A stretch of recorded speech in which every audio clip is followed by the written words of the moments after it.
Container, container, I'll turn you nice and red. Container, container, put the logos on. The lyrics to this Container song are being made up as he goes along. The accent is so thick, it's impossible not to notice he's Ubi, from the vanishing peninsula of Ubisund on Muindi. Container, container, used to be Wild Pines. Container, container, now belongs to Everard. Everard, Everard, Everard, he looks after everyone. Huh? Well, hey there. How can I help you, mister? I see you are not a union man, mister. Did you get lost? You're not one of them scabs, are you?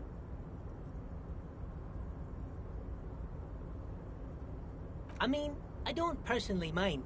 Folks is just folks, you know, and folks gotta eat. Just some of the other guys don't look too kindly on the scabbing kind, if you know what I mean, mister.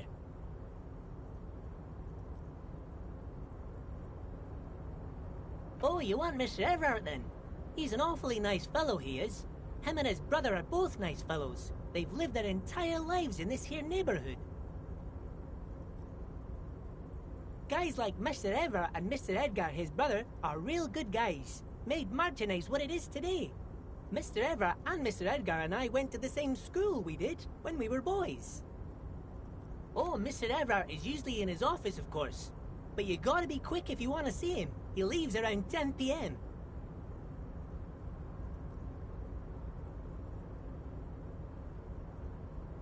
Oh, I'm just making some covers for them containers here. Yes, I am, yes, I am. So it's easier for the crane operators to spot them.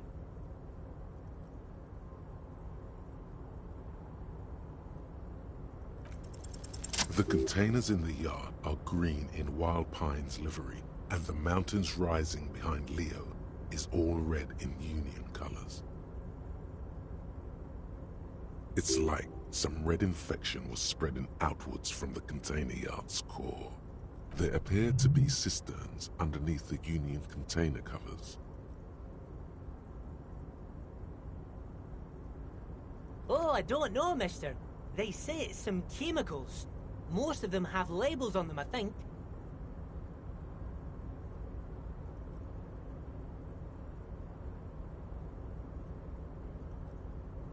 No, not really. Mr. Everett doesn't tell me all the big things. Says I go and tell them to everyone.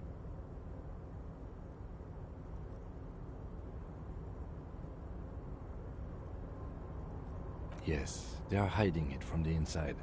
All the red containers have the Debarders Union logo on them. Oh, no trouble at all, mister. No trouble at all.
Oh, most of the guys are down at the gates, keeping the scabs from coming in. We're on a strike.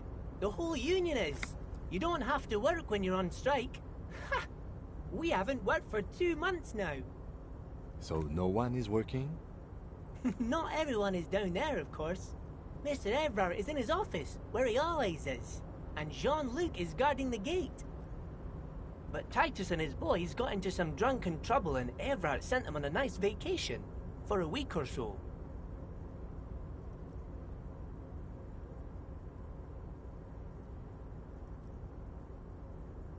Oh, I'm not really supposed to talk about that. That's union business. Him and his boy stirred up something in town. Probably drank too much and got into a fight or something. I heard Mr. Everett telling him to take some time off. I guess the boys got a bit too rowdy and had to let out some steam.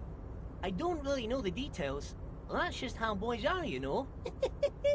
I haven't been in a fight since I was in middle school. Easy, Leo. Let's keep this on the hearties. Look at him. It's not gonna be anything useful anyway. Don't fight it. Better to go with the flow.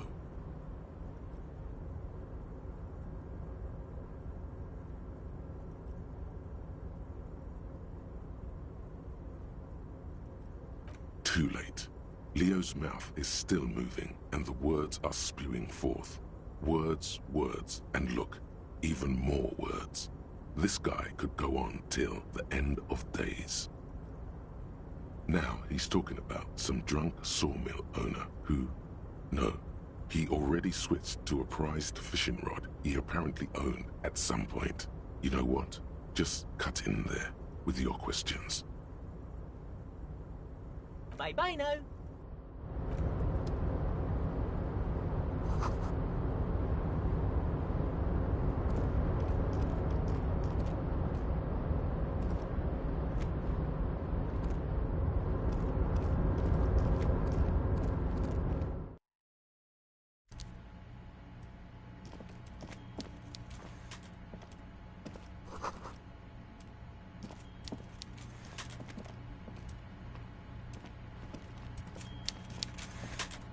Yes?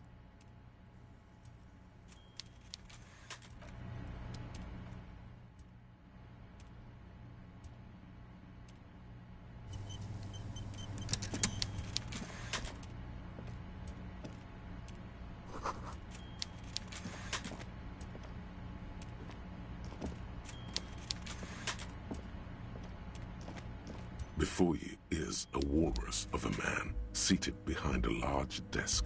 He looks up from his work, not the least bit surprised to see you. With great effort, he straightens himself up in his chair, yet says nothing. He simply stares at you.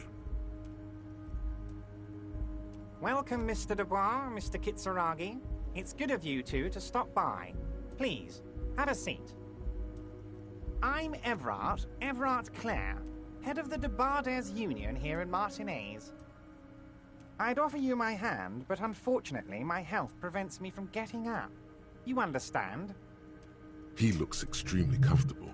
The tiny folding chair, on the other hand, looks like a torture device. You go ahead, detective. Whatever he has in store for you, it can't be good, he thinks. I'll do my best. Forget about that.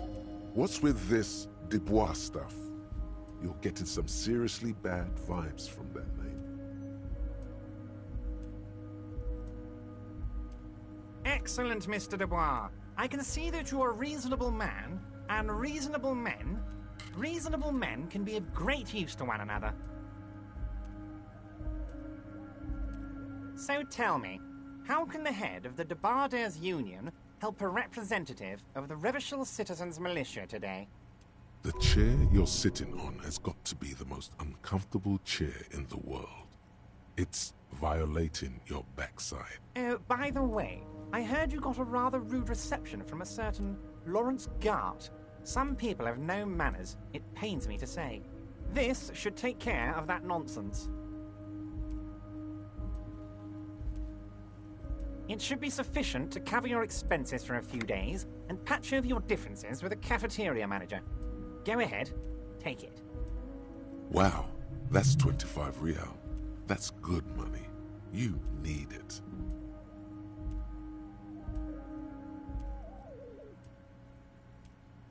Don't mention it, but also don't forget it. I'm just kidding, of course. He's not.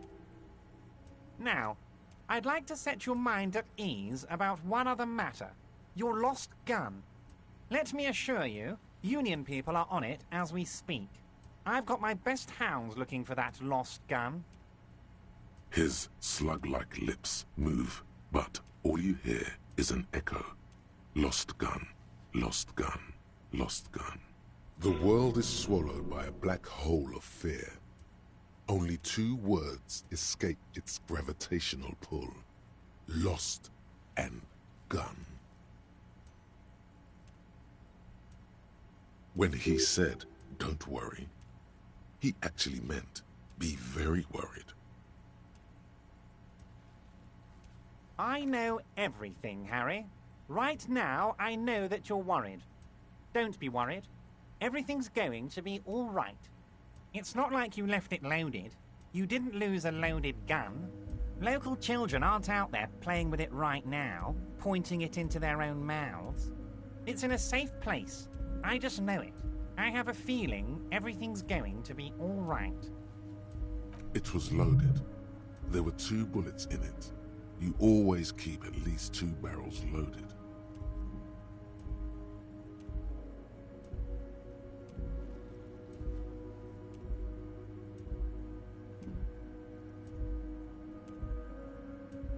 Officer, we will deal with this later. We don't need Mr. Clare's help with this. I wouldn't be so sure about that. God, you're sweating. Your knee is jerking. You're about to cry, aren't you? You're about to cry because you lost your gun and those children are gonna shoot themselves with it. You want to cry? God, you're weak. Whatever you do, don't cry. You'll think you're disgusting. Mr. Dubois, you don't look so good. What is this, Mr. Dubois? He keeps repeating. What is he trying to pull here? Mr. Dubois! Mr. Dubois! Harry!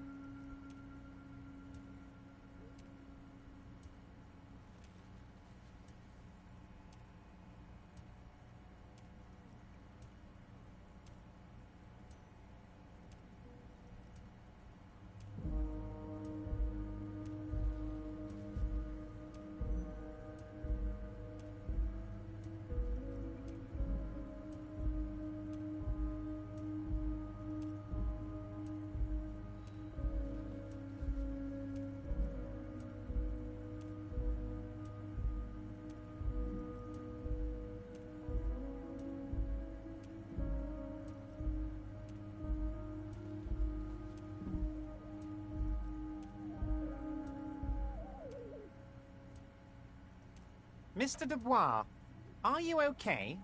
Can I get you a glass of water or something? Are you having some kind of medical emergency? Maybe you could use your hands somehow, in a kind of throw-in motion, like you're throwing that Mr. Dubois act right back at him. He's Mr. Dubois.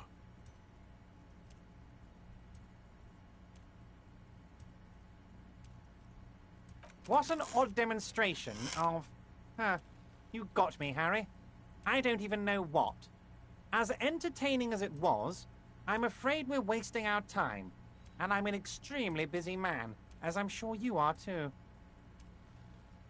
Okay, enough. We are here to ask you some questions pertaining to a murder investigation. Quick, here's your window. Get yourself together and ask him questions. Police officer questions.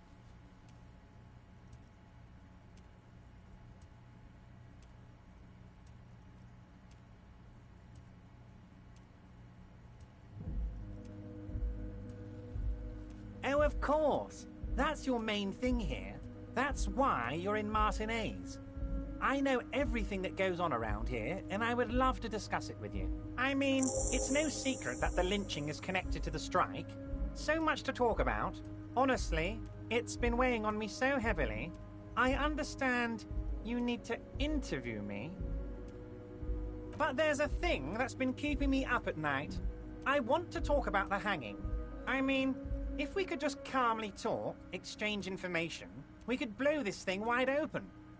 Yes, that sounds good. Let's do that. But I can't think straight with this thing weighing on me. You're police officers, aren't you? I have a crazy idea. You guys are basically door-opening machines, incredibly talented at opening doors.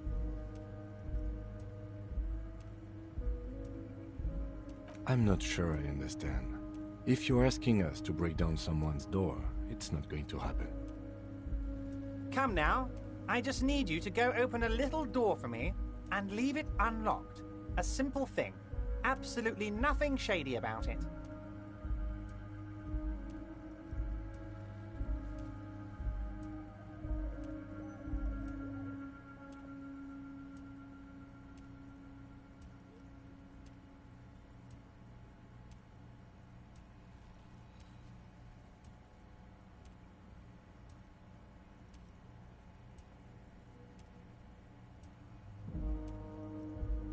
An excellent opportunity presents itself, sire. You could win the trust of the arch-liar, pretend to play into his hand. Then, should you wish, bend his efforts towards your own.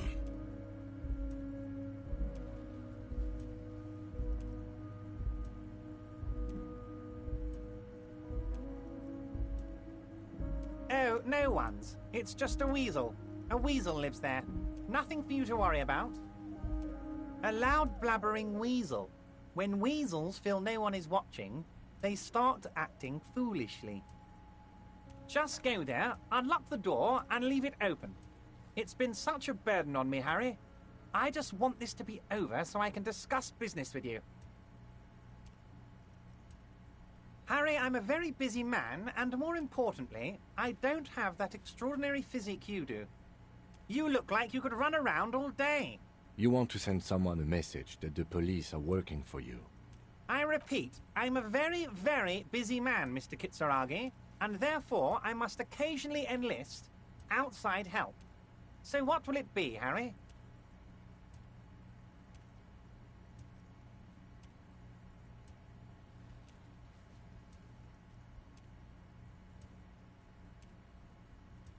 Harry, my dear friend, I am what people call a local bigwig. I know everything that goes on in Martinez. Of course, Harry, I understand. But if that's the case, I don't think we'll ever find your gun. Even worse, we won't be able to speak like equals about the murder.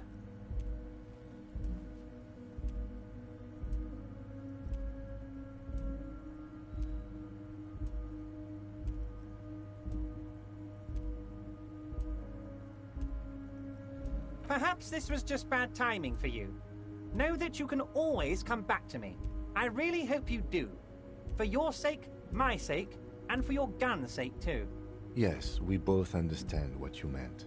This may be the only way, he thinks. I won't hold it against you. In fact, we probably should reconsider later.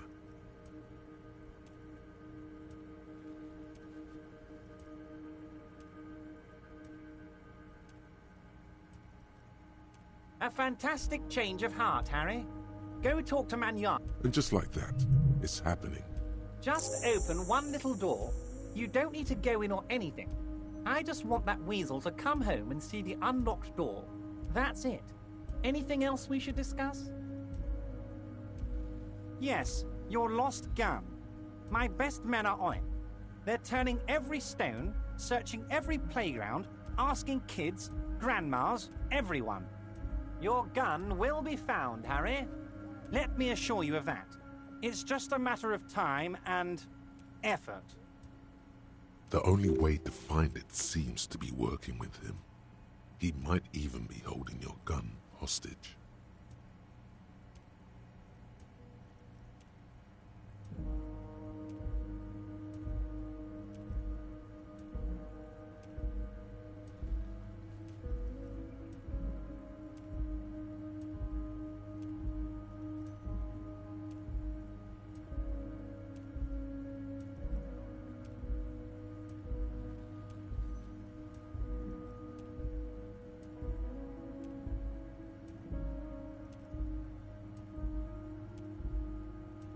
Who knows?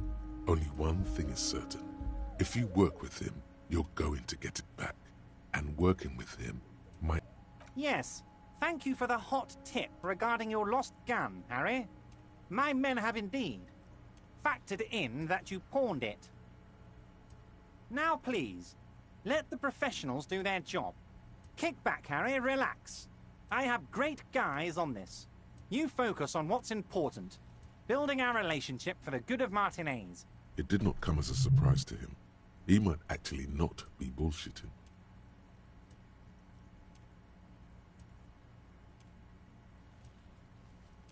Damn it, Harry. That's exactly what it means.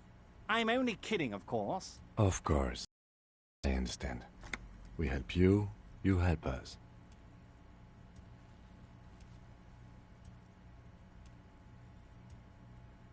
Wait. You need this to get in and out through the gate.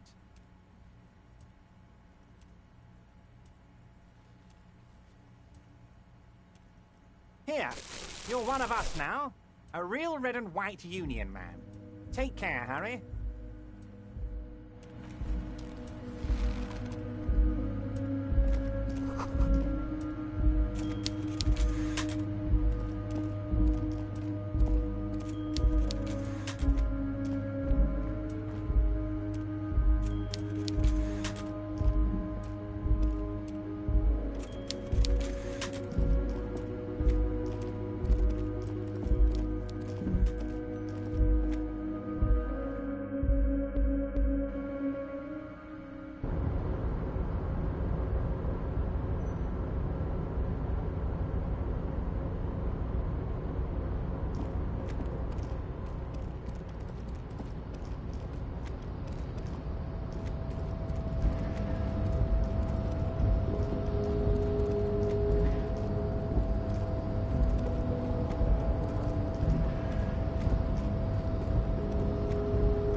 On second glance, someone has forgotten to properly close one of the drawers. It's unfortunate for the Union to just leave their paperwork lying around.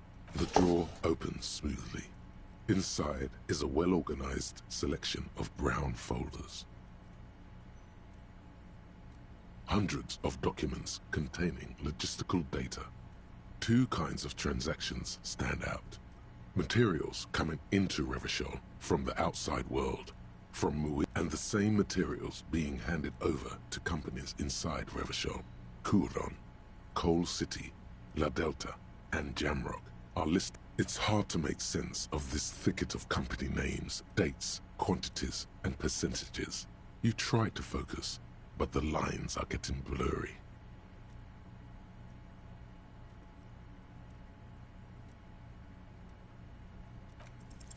Look how blurry all the lines on these papers are. How unwieldy your own willpower is to yourself. You're like an absurdist Samaran monk, focusing through not focusing. Hermeneutics was almost within your grasp, but now only vague letters float before your eyes. Less meaningful, but aesthetically more pleasing.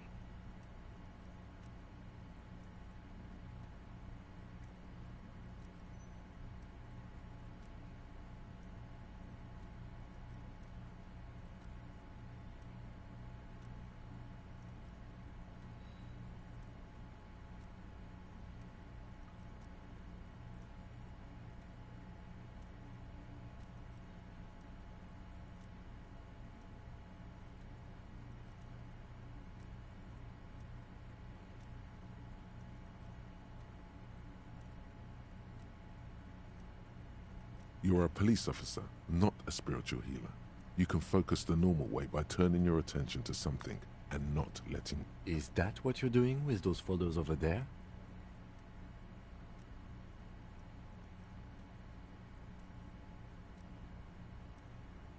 Good. This is probably not relevant to our case anyway. After all, we are not investigating an accounting mystery.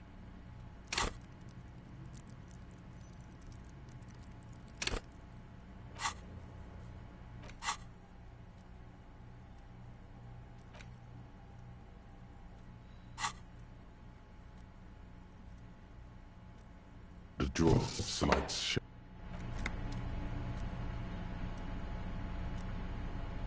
The file cabinet stands steady as ever, and you're trying hard, but the data here is unbelievably dry. The drawer slides shut smoothly.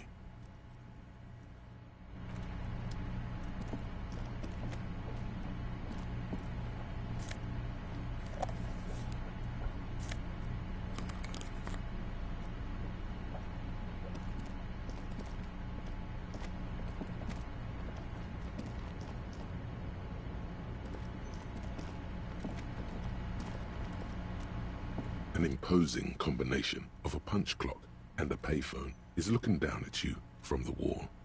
A note on the side says, "Tokens unavailable due to strike. Use change." The machine swallows your coin and seems to be waiting for your next move. It's unclear whether you actually have muscle memory. Right now, your finger is just drawing vaguely occult patterns in the air. Undoubtedly, no. Sure, why not?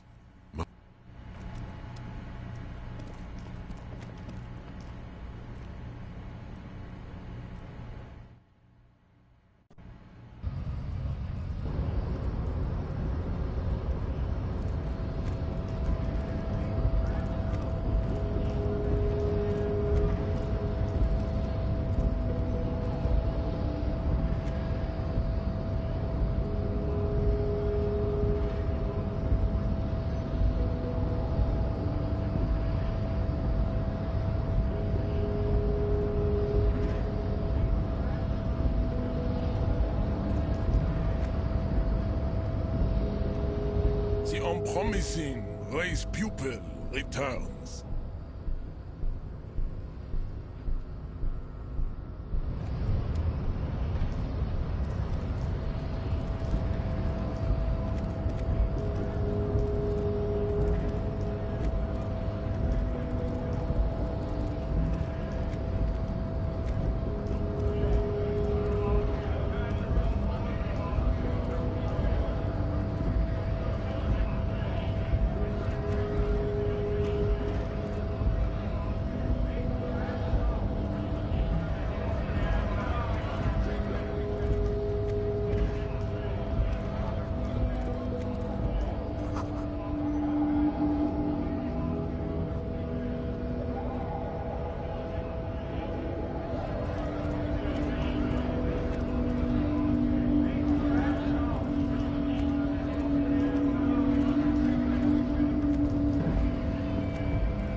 So, how'd you like our harbor?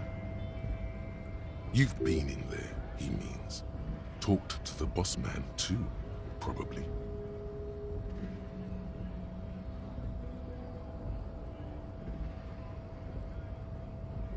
It's but a rest area on the path leading across open plains. Right, you talk to the boss eye to eye, like men of the plain. If you have any more questions, I'm set to talk.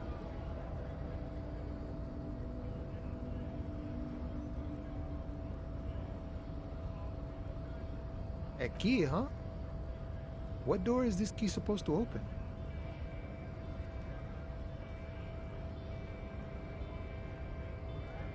Oh, say no more. I got you. I got that key right here. And let me tell you, it's mighty good of you to help us out during the strike. Working class solidarity, as they say.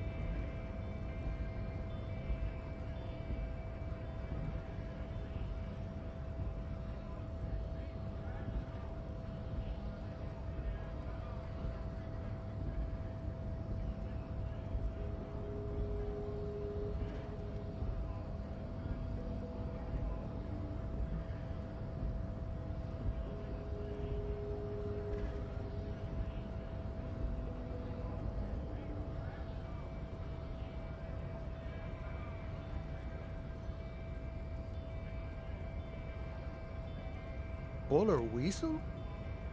Oh, I know what you mean. I'm pretty sure he's actually Occidental, though. So you're gonna be committing fratricide, my racist friend. What you're looking for is a basement door behind the greenhouse. That's behind the wailing in rags. That's all I know. Our organization is what you call compartmentalized. Means we keep out of each other's business.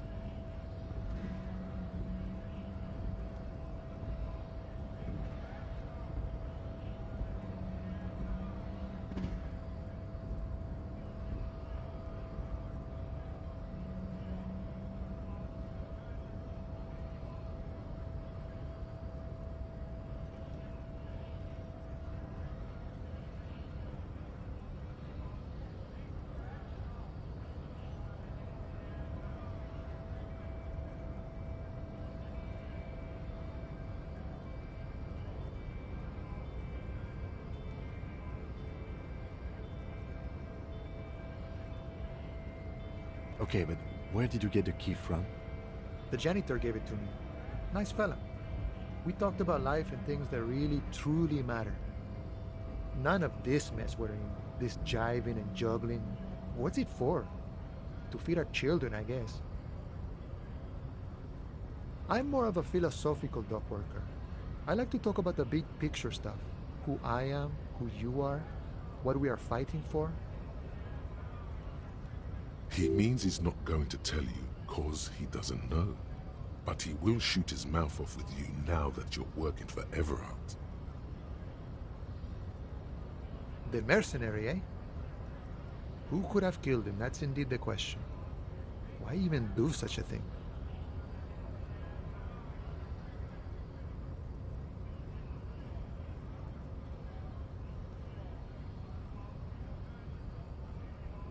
What a thought! Why would noble workers resort to such a thing? Unless they were pushed, of course. Your dead guy was an enemy combatant. He was an agent of the opposition, attempting to undermine our honorable efforts. I ain't the murdering type, but that's just me. Large organizations like our union have all sorts of men, with all sorts of skills. He's not lying about not doing it himself. Understood. This has been of limited use. Still, thank you. No problem. I wish the best to you in your search. Sure, I'm glad it's not my search.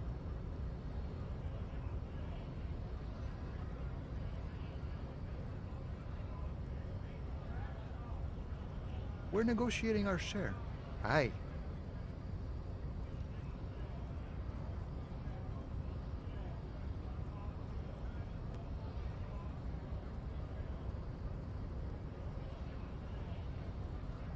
This stuff, they already covered.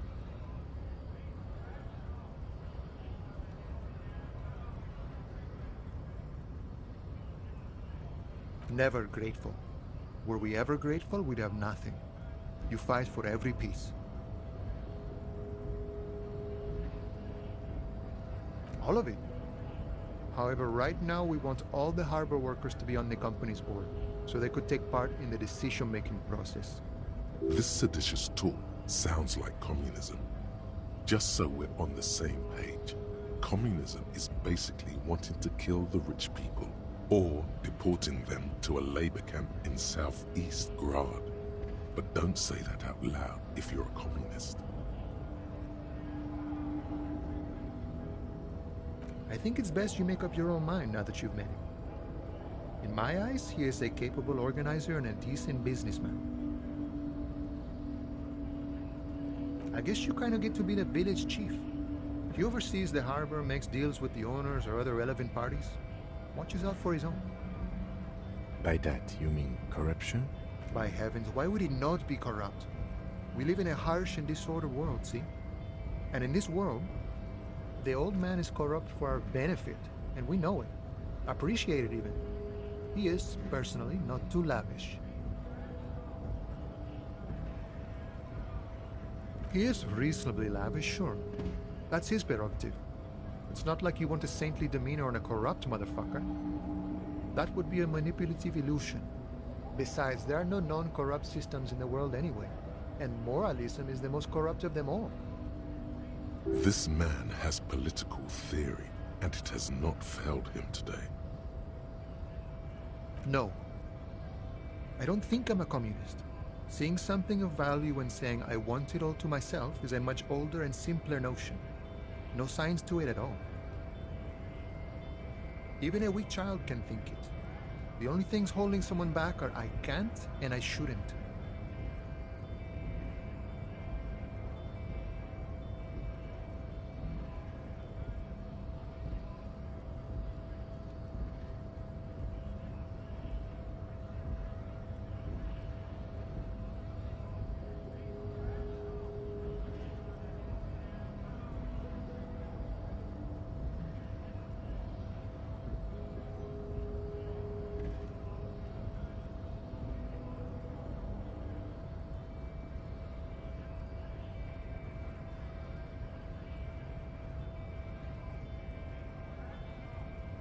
Just the way the world works, boyadero.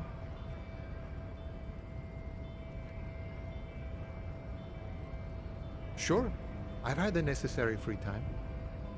Fortunately, there's always time. The look in his brown eyes conjures up an understanding. For him, having command of his time is the most important thing. It all comes together now. The way he speaks about scabs, his general attitude. He's a follower of a 500-year-old Franco-Nigerian boyadero code, itself an appropriation of Vespertine cool. That of a noble peasant or a traveling herdsman. True to yourself, independent in your actions, loyal to your friends.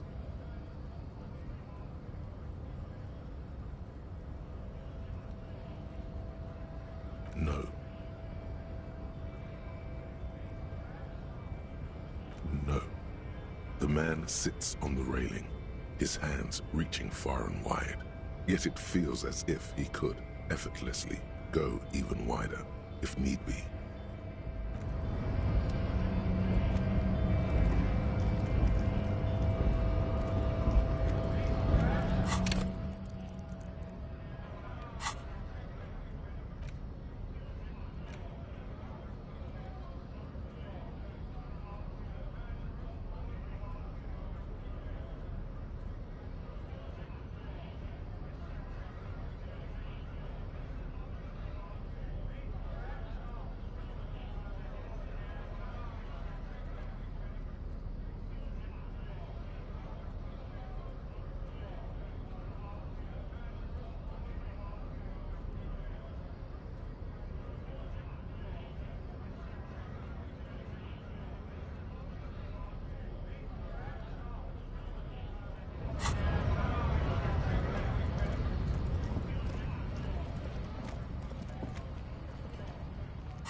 It's the legend found in the trash.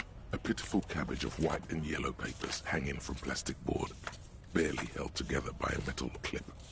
This sad display is made complete by the faint smell of urinal cleaner. There's a piece of toilet paper, or is it cleaning tissue? No, it's toilet paper, desperately sticking to the back of the blue plastic clipboard. It's a metaphor for you. It's just toilet paper sticking to the back of the plastic clipboard. You can take it off if you want. Still wet, the toilet paper peels off the plastic easily. All you have to do is shake it off with your finger and voila! The ledger now looks marginally better. An aluminium block runs the width of the board, biting down on the paperwork. Its crocodile teeth are the only thing keeping the papers together. A regular pencil, the tip worn down to nothing, has been attached to the clip. The surface is interrupted by a silvery sticker. It's rectangular, sparkling with iridescence. You don't know how you didn't notice it before. Looks like an official mark, made to be low visibility outside the right circumstances. What? That thing. It's a halogen watermark. We use it for adding information to our CM property. It depends. Aside from an anti-counterfeiting stamp, mine has my station number and address. The information varies by date of issue. Maybe yours will have how many cases you've solved. Any capable light with the right wavelength will do. All our CM vehicles have headlights designed to reveal halogen watermarks. Mine too. This means you can read the watermarks if you just turn the lights on. Okay. While a bunch of sodden papers sag from them, they're not exactly white. They're yellowed in patches by sunlight and alcohol, and covered in dense blue handwriting. Ink escapes into watercolor patterns, reaching its tendrils across entire pages. The paper itself is checkered, with faint red lines forming short paragraphs. Once in a while, there's a red stamp that exclaims, "Case files commit to paper." The case files themselves are plenty. You count more than 100 sodden, crumpled up, earmarked pages falling apart in your hands. They appear to be sufficiently organized and extremely dense, if mostly illegible. Work, strife, poverty, the Jamrock Quarter. These are handwritten logs of investigations dating back to January 51, this year. The exact number is hard to estimate due to missing pages and an odd naming convention. But there are at least 20, maybe 30 cases undertaken, not completed, mind you. It's the middle of March.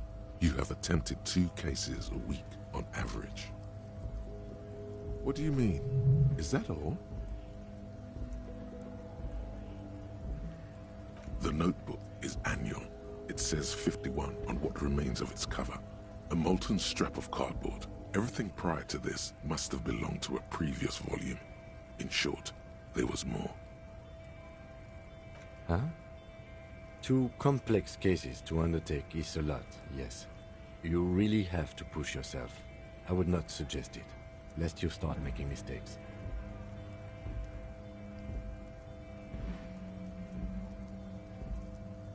Two? That's a lot. I didn't mean to say you are making mistakes, by the way. That was presumptuous of me. That's okay. We all do, sooner or later. Like a fan of gills, the checkered papers dry in your hand. The handwriting is extremely dense, if mostly illegible.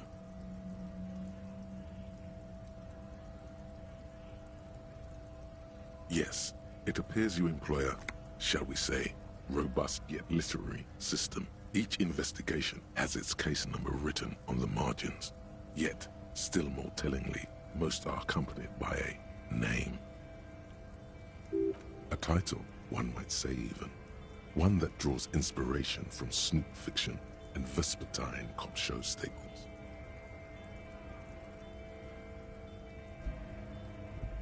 Yes, all caps. One is called The Next World Mural. Another, The Square Bullet Hole Murders. Another yet, The Unsolvable Case. Others appear more light-hearted. The guys on a couch in an unexpected location, and the murder at the Ukar parlor. Even the rare article-free collapsing tenement. Murder features prominently throughout. It's going to take an effort to piece these case files together, but it can be done. Once you're done inspecting them up close. There is, for precisely one more. 15 pages near the end remain untouched by the damage. The checkered grid forms a structure of passages, breaking the case into subtasks to accomplish. Once all the tasks are accomplished, the case is complete. The tasks you've completed flow out of the kind green ape pen in a brash freehand similar to the rest of the letters. The wording comes easily. It's almost robotically simple, a language developed for mental rigor and simplicity. Inspect the victim's body. Get the body down. Interview the cafeteria manager. It's not exactly poetry, but poetry would be out of place. A satisfying slash sounds across the paper. You're done, it seems to say. And things to be done and things already done. The composition of reality. This is an extremely useful tool for a detective of the citizens' militia. Now all that remains is to name the case. No, actually. Any ideas?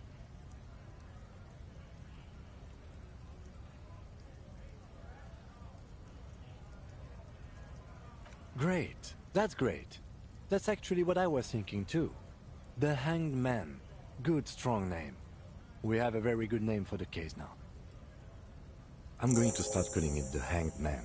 It's good we sorted this out.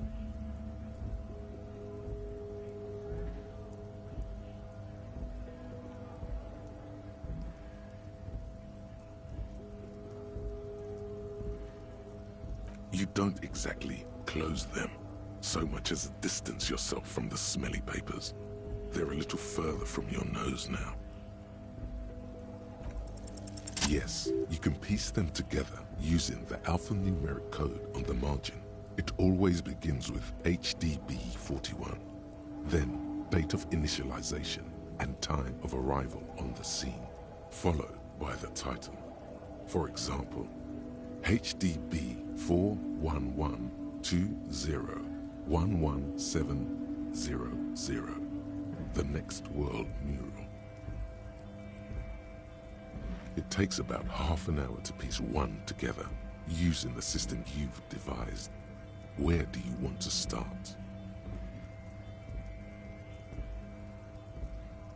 AKA Leslie and Burke, AKA Leslie, the owner. You would think that, but can you keep yourself off the streets? Threatening, fine. It's no. That he must have in the process. He can't get, which is also why the officer responsible. Not much has changed in the meanwhile. A bunch of sodden papers still sags from the clipboard. In the back, you see thin, translucent copy of paper. Some neon yellow, some bright red, all covered in boxes, like marching armies. These look like official forms, waiting to be filled out. Then rip them from the binder and hand them out, according to type of form. 3. The topmost are misconduct fines, the middle ones are station calls, and the bottommost are field autopsy forms. Each is easy enough to make sense of. You don't have to be an intellectual giant to do police work. A monetary penalization ranging from 20 to 250 real. But they appear. These are quite sinister in turn. They give a date and time, all in a print so the rest of the stinking cellulose is much worse for wear. Being sandwiched between the board and the rest of the paperwork must have. It's made of dark blue plastic, hard enough to beat someone to submission with. The edges are rounded, however. The U4 size board feels thick and heavy in your hand. Light shimmers on its wet surface. On the back you see the embossed letters, RCM. Something rattles inside, ever so lightly. Is there a hidden compartment? And something small inside, light, made of paper or cardboard, or dried flowers perhaps. Permeables. It's not hidden per se.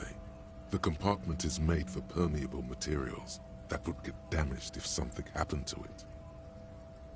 The plastic shimmers like lapis lazuli, but it is not see-through. You cannot see to its center. Something and some The plastic shimmers with your hands. U4-sized pages hang from the clip, screwed to the top of the board. The two sides of the board appear slightly misaligned, like a drawer that's come off its slides. If you bend the plastic on your knee slowly, the slides snap back into place. It should be possible to just, Without resistance or sound, the two panels move against each other. The compartment is now open.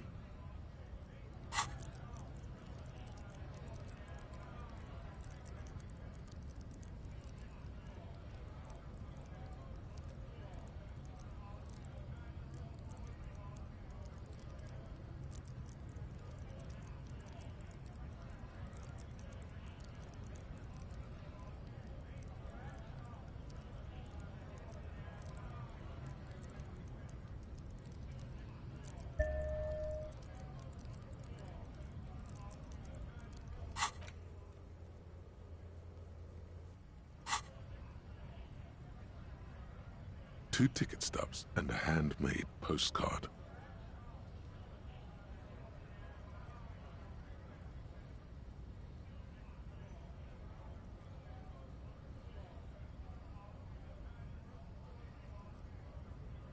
Two octopuses are smiling, reaching their tentacles toward each other in the colored pencil drawings. The tickets permit access to the zoo in Revachol East. The aquarium costs extra. These let you go there, too. Thin wax paper has been glued to a piece of cardboard.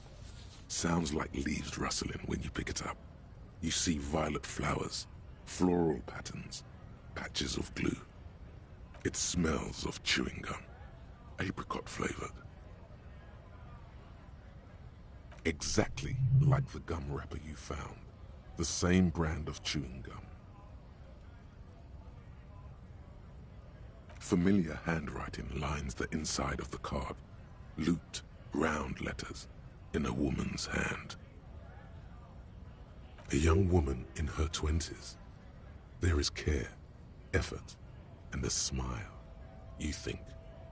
Although that is not something you can read from someone's handwriting. Harry, it begins. You're already reading. I wanted to write you a letter so you can read it when you wake up. Maybe it will make you happy. Your hand shakes, holding the card. Every morning when I step out and you're asleep behind me, it says, I find a little piece of sadness in me. I carry it in my chest, down Voyager Road. Every step I take, it grows. By the time I reach the fuel station, it has filled me entirely. I step onto the light rail and look back. Sparks fall from the bow collector. I know it will be like this until late afternoon, when I get off the 42 and walk back to you. You. Every step I take will get lighter. It almost makes me run. Sometimes I do. I can't believe I met you. I can't believe the happiness I feel with you. You have a vast, vast soul, and I will always, always, always come back to it. Kisses, kisses, kisses. You feel the air sucked out of your lungs and the blood sucked out of your head. Everything around you gets dark. You feel the ledger slip from your hand. No, hold on. To what? There's nothing. Detective, is everything all right?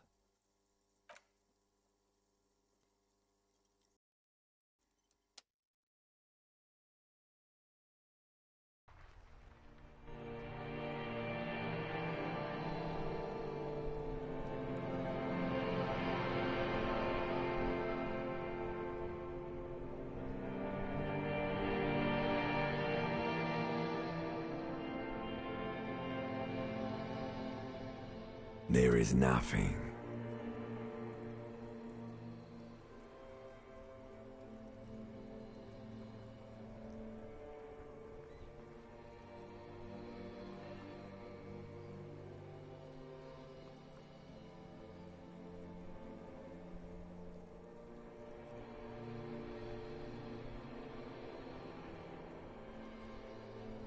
Again.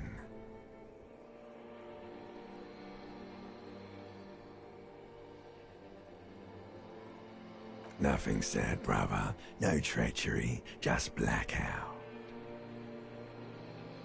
Well, almost nothing. There is the ground below you, that's still there. And the small light that's on, fluttering, somewhere in the basal ganglia. That's me. Blue eyes, that's me. Who was what? He speaks of the sickening longing, the unwell emotion. Even in the darkness, he's grasping for it. Still trying to hold on to the great sorrows slipping in the water. Slimy.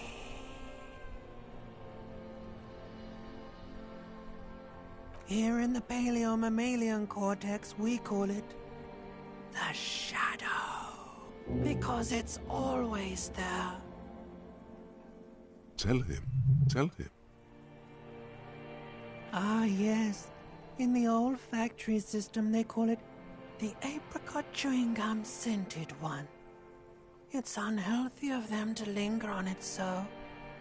But as they say, what do you do? It didn't smell nice. It smelled like betrayal. Bloated corpse of the past resurfacing. Beautiful. Believe me, stupid ape, its lack of beauty was not the problem. There is no Voyager Road. There are no roads, no houses, no lights in the windows. It's all on pause. You think they would let you? Until you disintegrate into biomolecules? No. Someone is breathing on your face now, inspecting your pupils, stupid idiot.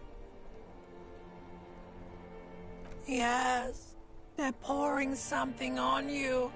It's in you. And It's delicious. Glowing lights on a dashboard emerge out of nothingness. In the upholstered cabin of Lieutenant Kitsuragi's motor carriage, seated in the driver's basket, the air is thick with leatherworks and heavy fuel oil. Cold water runs down your chin. Drink. Water. The water is cold, silvery, the stuff of life itself, as it pours down your parched throat. The pounding in your head recedes. The darkness parts. Drink. You haven't drunk water in 2 days. Did you know the human body is not made to survive on alcohol alone? You need a secondary form of hydration. With greedy gulps, you down half a liter of cold water. Some of it spills on the driver's seat. The lieutenant pays no heed to it. What happened?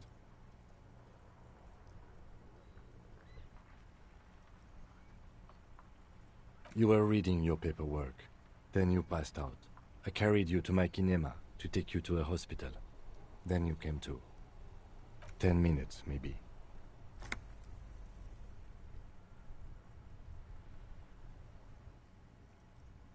That does sometimes happen. He replies with such understanding, it's as if the burnt-out ruins of the past were an occupational hazard. Athlete's foot for cops. You dropped these.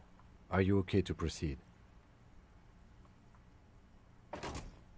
Good. The Ledger of Failure and Hatred is a special item that can be used both as an interactable and a tool equipped in your held slot for skill bonuses. Find it under the Tools tab in your inventory.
We should think about calling it a day, maybe. The nights are still miserably cold this time of year.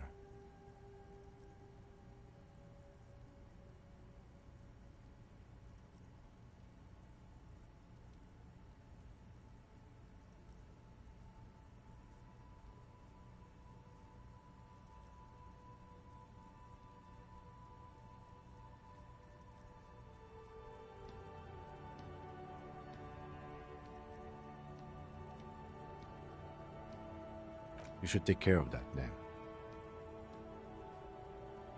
Let's talk to him anyway. An officer of the RCM shouldn't be sleeping in the streets. We'll figure something out.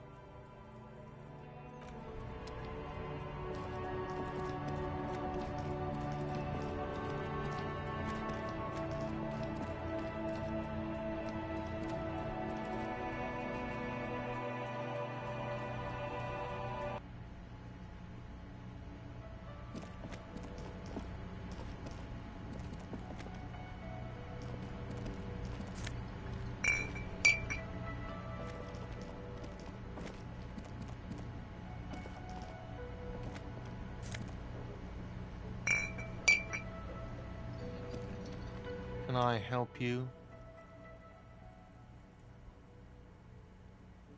Thanks. I hope you found what you were looking for. As it should be. Anyway, thank you for returning my key. Yes, have you got it?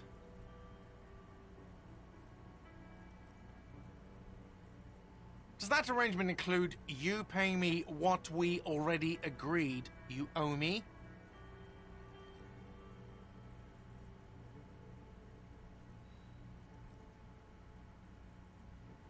I understand your predicament as the manager. However, I feel I must remind you that we are here to conduct an important investigation that also affects your business. Forgive me for saying this, but your colleague seems more committed to drinking, and I mean no offense. It's really nothing personal. I just have to protect the interests of this establishment. Good luck trying to use it. Draconian measures. All the locks have an electronic component. They have to be unlocked down here with a master key before your guest key will open the lock. Not until you bring me the money. Okay. I might have something in my motor carriage we can use when you're done here. Oh, Lieutenant, we're done here.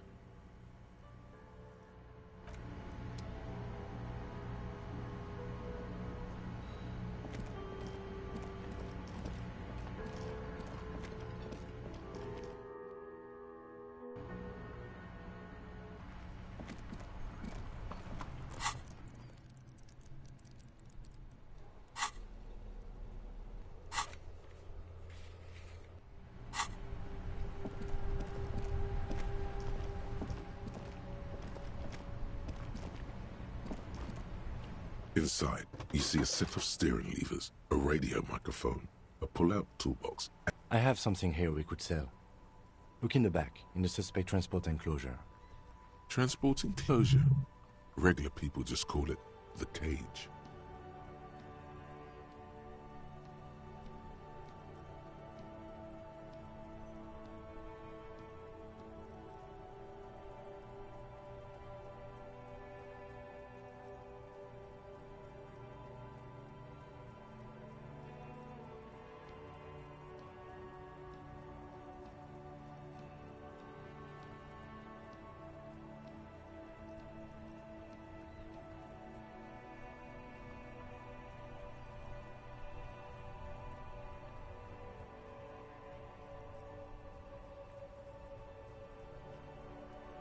The cage at the back of the motor carriage looks rather uncomfortable. 4 shiny hubcaps are stacked against the seat. Their silver edges sparkle in the dark. I confiscated these 4 a little while back. We can take them to the pawn shop down by the Martinez Canal.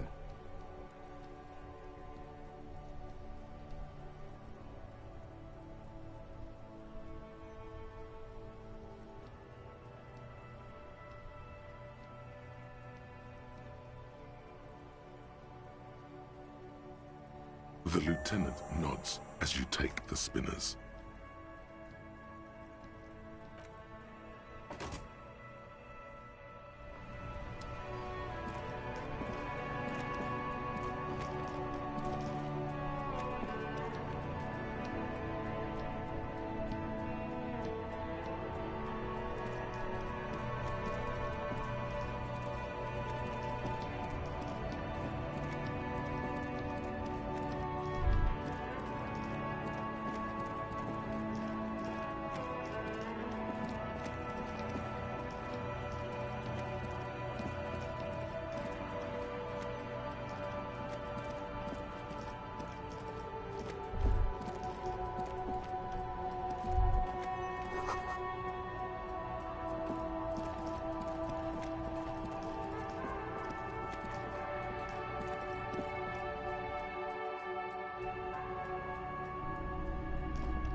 Greetings on this fine night.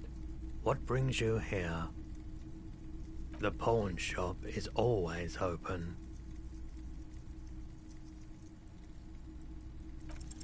Feeling warm and enthralled by the movement of light, while the mind continues to race forward. Lucky bastard, he's probably on Prolidon, a drug developed by the military to treat and prevent radiation sickness. It has psychedelic side effects, and it makes your eyes turn yellow.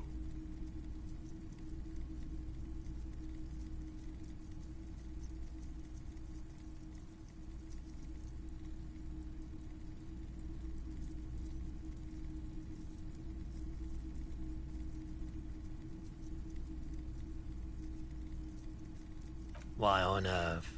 These are prescription. I can't really see without them.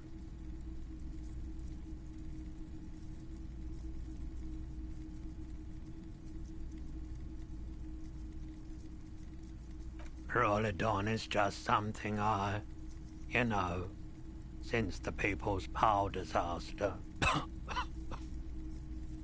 I was with the Emergency Relief Brigade. Had to take it for radiation sickness. He's taken it for mental and emotional, not physical pain these days.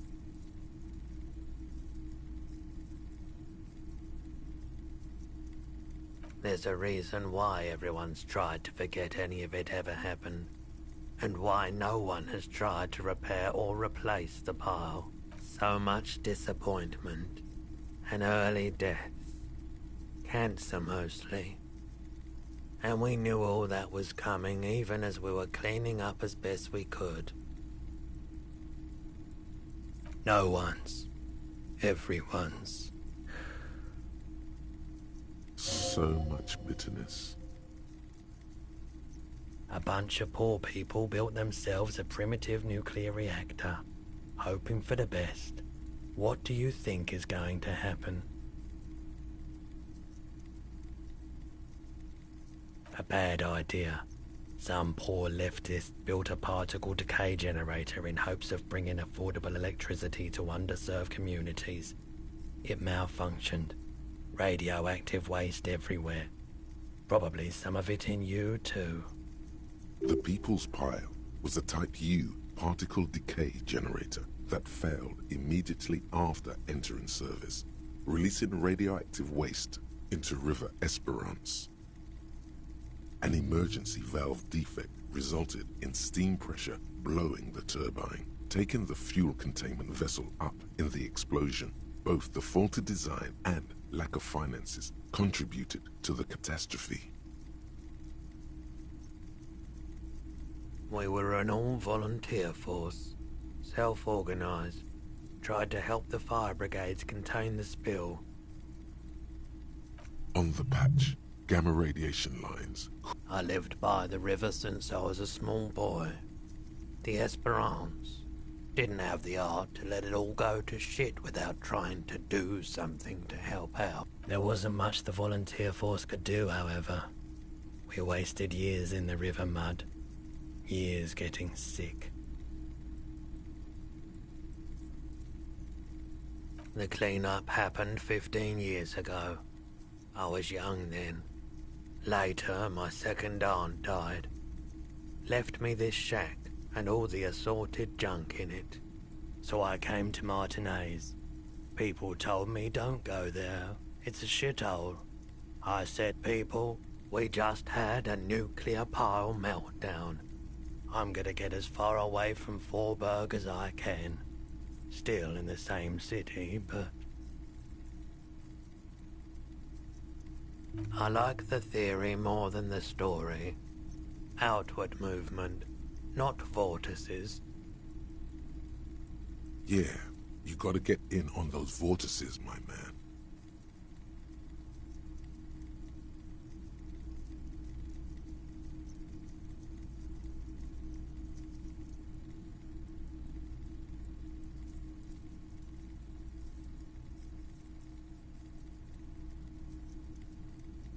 Have you tried it before?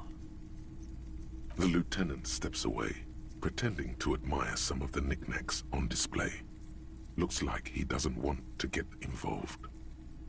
He won't be your knock, but he won't be thrilled about this either. If you say so. Here you go, man. Of course. Yes, we'd like to sell these hubcaps. Roy takes the hubcaps from the lieutenant and inspects them. The spinners appear iridescent in the dancing light of his pawn shop. Yes, these are very, very good. Did you defraud some foreign prince for them? Jump a mesk banger? No matter. I'll give you 200 real. No one was defrauded or jumped, I assure you. Of course. I meant no offense. 200 real. Thank you. Here's the 70 real you need for your bill. Do not... The rest is for him, to compensate for the pain of being separate. Anything else you're thinking of selling?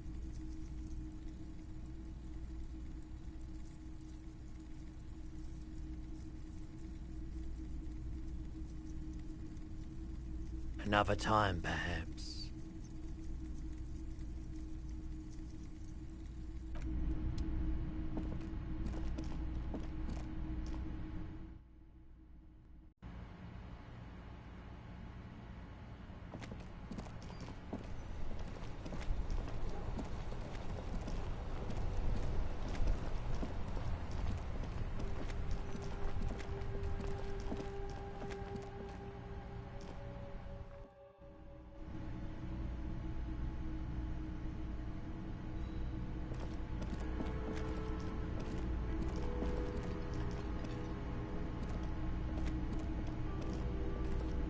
Can I help you?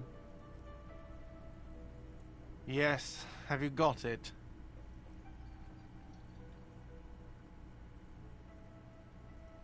Well?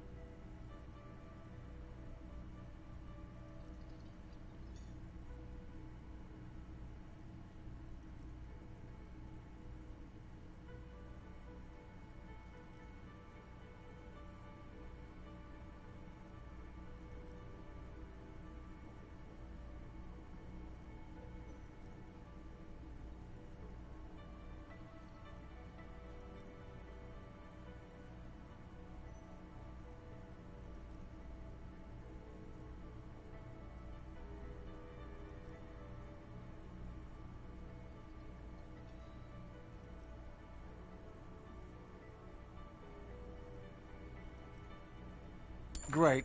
Thank you, officer. That's all I wanted. Payment for services rendered. If you continue to stay here, I just ask that you please pay your nightly bill in advance. Start. The electronic lock to your room has been disabled till 9 p.m. tomorrow. Please pay for each night in advance starting tomorrow. 20 real per night. I'll take a room here too. Of course. Always happy to have officers from the RCM as guests. Anything else?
This is the door to the room you redecorated. Just a moment. We should talk about our progress on the investigation. Let's go out to the balcony.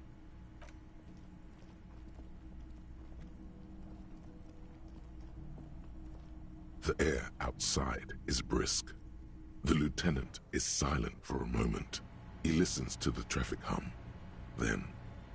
Now then, we should talk about the investigation. But I also feel you're a bit hazy on the RCM. Our role here, our rights, our jurisdiction, basically. I have a cigarette every night when I go over my notes. It's something of a ritual. Oh man, he looks so devastatingly cool with that cigarette.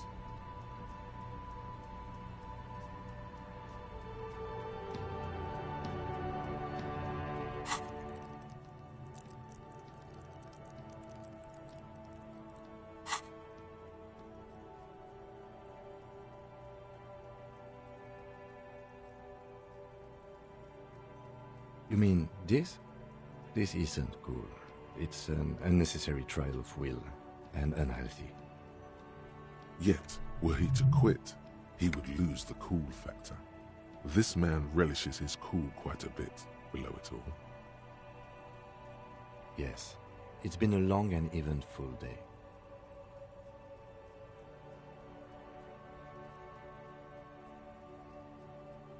They're quite limited, actually. The power officers of the Revachol Citizens Militia exercise most frequently is imposing fines of up to 1,000 real for offenses, in accordance with an interdepartmental schedule.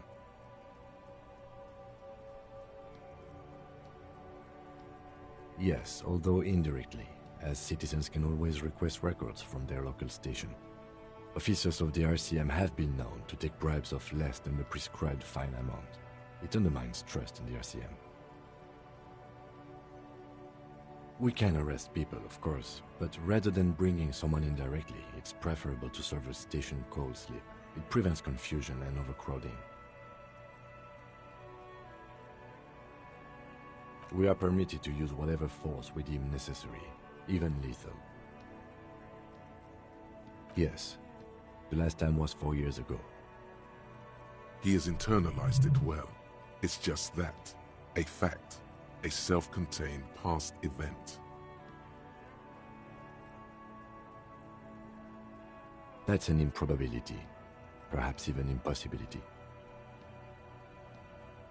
Perhaps, but Precinct 41 is known for a higher than average rate of kills. We don't convict, we arrest and send them to coalition government courts in Couron and La Delta. The prosecution works off our testimonies and records, which is why it's paramount to keep them. You have to supply compelling evidence for why it was necessary to use lethal force. In these cases, your partner is usually your witness. Not a good position to be in, by the way. Internal Affairs handles these cases thoroughly, by cross-examining you for inconsistencies. It is the coalition government and the moral intern more broadly. The RCM was formed by the coalition government to restore order in the international zone after the or perhaps it is better to say we were allowed to form. It's a point of contention whether the citizens of Revachol or the coalition government founded the RCM.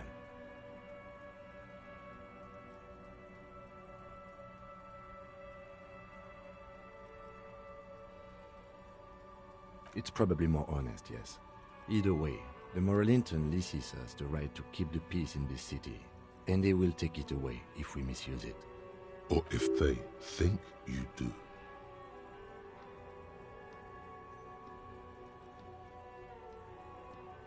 The Moralist International are the world's largest political organization. You know who they are. They have been running this place after the revolution failed. They're a union of center-left and center-right parties across the Real Belt. Our coalition government is just one of its many projects. They also run the ICP, EPIS, most intergovernmental organizations in the world. What do they believe in? They are Dolorians. They believe they continue the humanist project set forth by Her Innocence Dolores Day 4 centuries ago. Others say they are just technocrats. Those others say they continue the humanist project set forth by Dolores Day. Interesting question. It's a blue forget-me-not. Their motto is love, compassion, self-discipline. I think you can gauge what they want you to think of them from that. Something kind and usual. Something almost self-explanatory. Something ominous. Something like the dark blue, serious color of the early night sky above. A historic figure? The author of the modern age? You will have to look elsewhere for opinions. The subject of humanism is too abstract for me. The moral intern are a fact. I try not to have opinions on facts until they change. And it doesn't look like that's about to happen. Do you?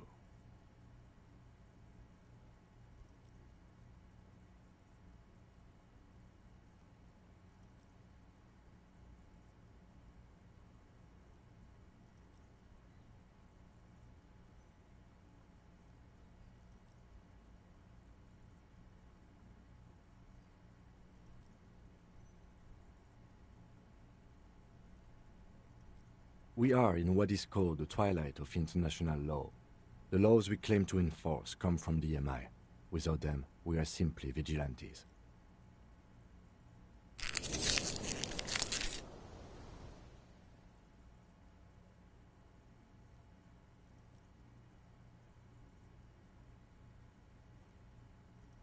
Sadly, it is what we already are to the people of Martinez, most of them at least, especially the Union.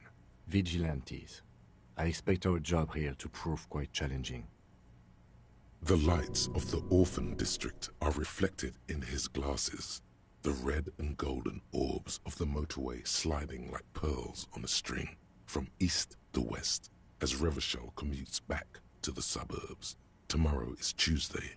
Monday is over. Yeah, it's getting very cold now. Let's go.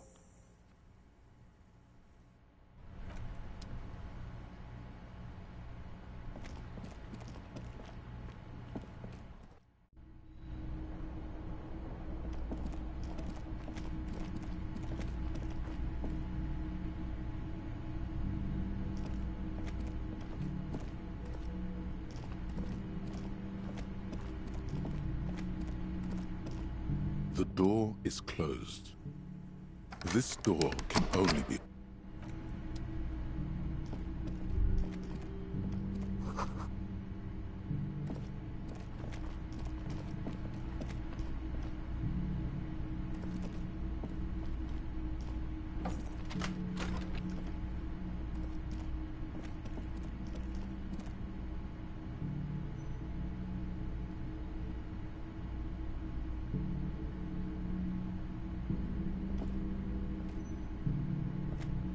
The door is closed. Still nothing. Still nothing. Still nothing. Still nothing.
The window stands broken.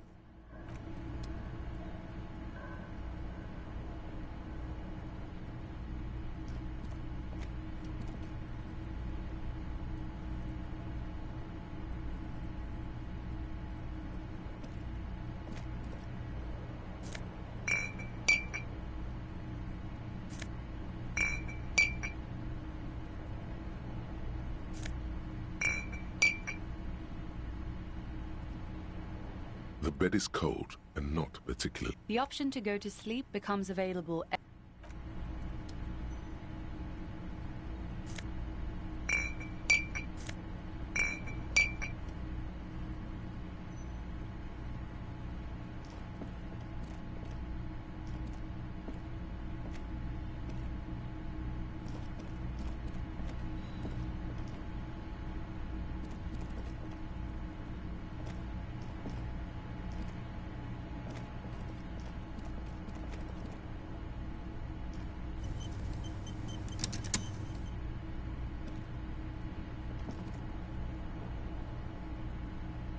The bed is cold.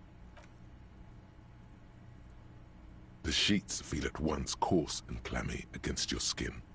The bed sags beneath your weight as you stretch out and finally close your eyes. And then sleep doesn't. And then sleep doesn't come. Obviously, you're in bed with your eyes closed. But it's not happening. Maybe it's the bed's fault. Its synthetic filling has separated into hard lumps. The pillowcase smells oddly. Smells of alcohol and sweat and grease. It barely covers your toes, stretching over your soft belly. This is your body here, intimate and warm, breathing. Under your thrumming eyelids, you see a dizzying array of colors. You won't get off this carousel quite so easily. It's a little better. Colors, scenes, and half-formed phrases still litter your mind. Part of you is still trying to solve the case, isn't it? Something to do with, what was it that the lieutenant said? Union? And it's gone again. Your thoughts lost between the slowing brain waves.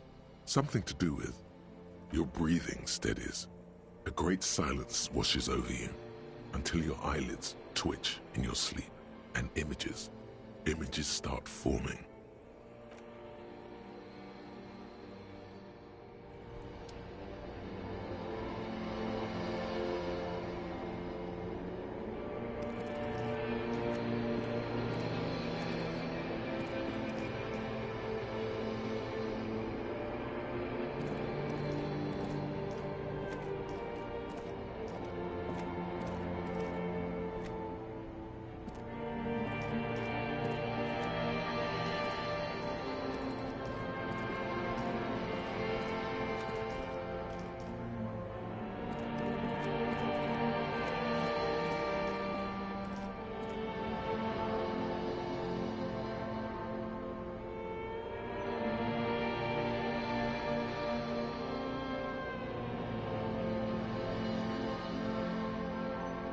Do you remember the scent of your childhood?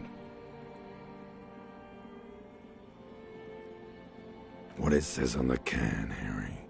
Answer the question. Do you remember your wife's hand on your face?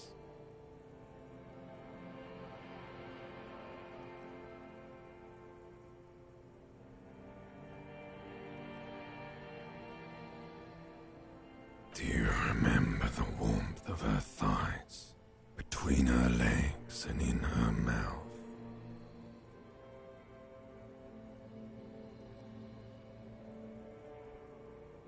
That's right, funky baby. And you just stood there. One hand on the bottle and the other on your dick. Watching her go. Let it all be dragged away from you. Tell me, where are your friends? Human beings have friends, Harry boy. Where the hell are yours? No, it's gone. 3 times gone and never coming back. You failed. You failed me. You failed Elysium. Everything. The Pale and the Islas. On the surface.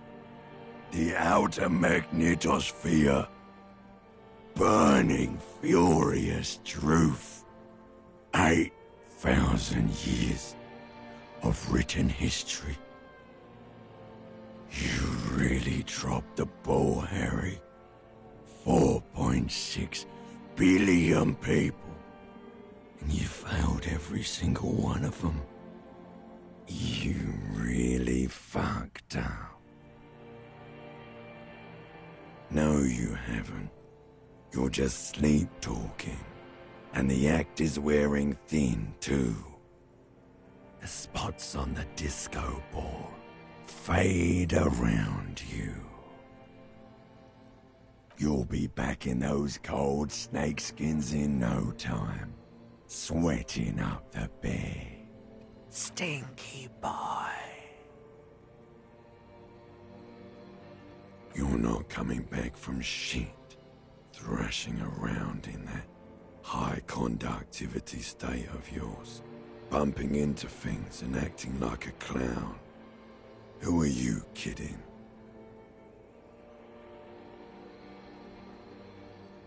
You're trying to what? I can't hear you. This is just a word dream now. Jumbled up garbage. The pictures are gone. The bed rises to meet you. A thin, sleep-like state. More glass than velvet, grinding in your head. So something is wrong. Sleep shouldn't be this bad, this dry, this unnourishing. There's something wrong with your thoughts. Some kind of new type of hangover. Oh yes, party boy, and it's worse than the one before. Just think of the shit you saw. Here it comes too, so soon already. A silent alarm goes off in your head like clockwork, barely let you sleep at all. Time to get those clothes on, Harry. Time to go to work in the shit factory.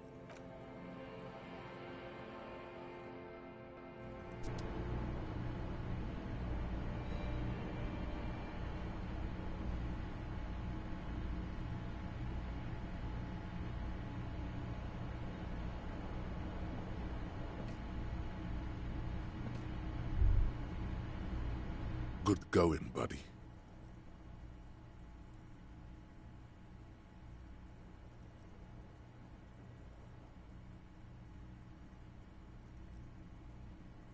Oh, just a dream.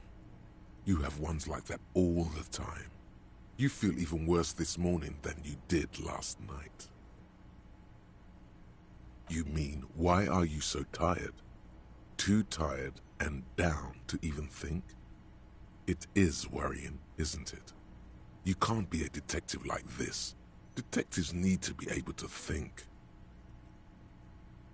It's just that your heart has finally pumped all the speed out of your system, Buster. Time to get some more. You're too weak to say no now. Waking up is the worst part. Maybe somewhere down the line you could decline.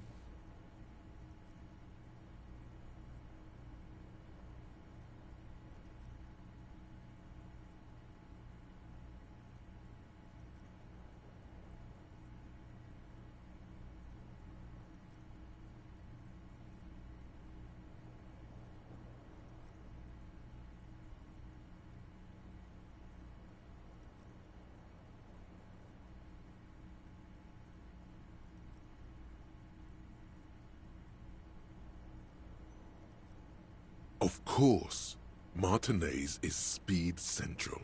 You just gotta poke around, follow your nose. You and Speed will be happy again. You will make her come home. This time, it will be different.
Just a moment. She's agitated, judging from the way she keeps pulling at the frayed edge of her blanket.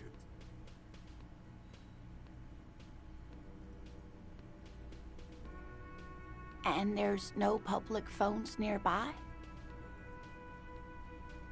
The closest phone booth is down the coast. Sorry for the inconvenience, ma'am.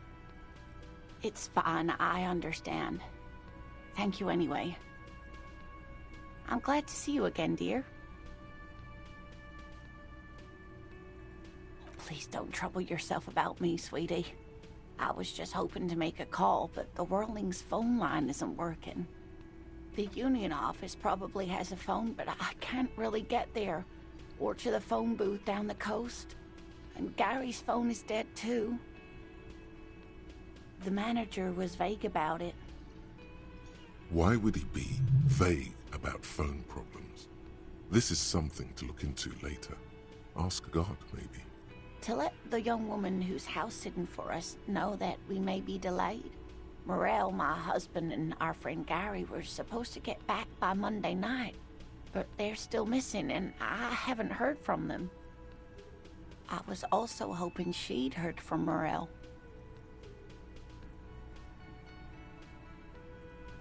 A little missing persons puzzle might just be the thing to take your mind off the hangover.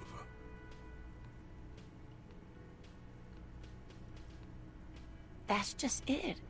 This isn't like him at all. He always plans his expeditions so carefully. A cold breeze hisses through dense thickets of reeds. Something sweet in it, somnolent. A damp chill goes down your spine. When you look around, you're still in the whirling in rags. You have more important things to worry about.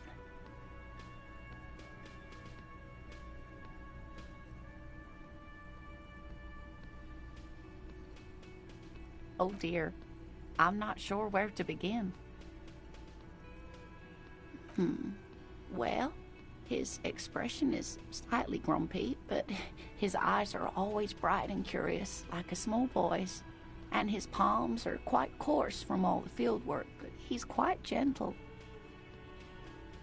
You can't go around Revachol feeling grown men's hands. If you want to find her husband, you'll need more concrete information.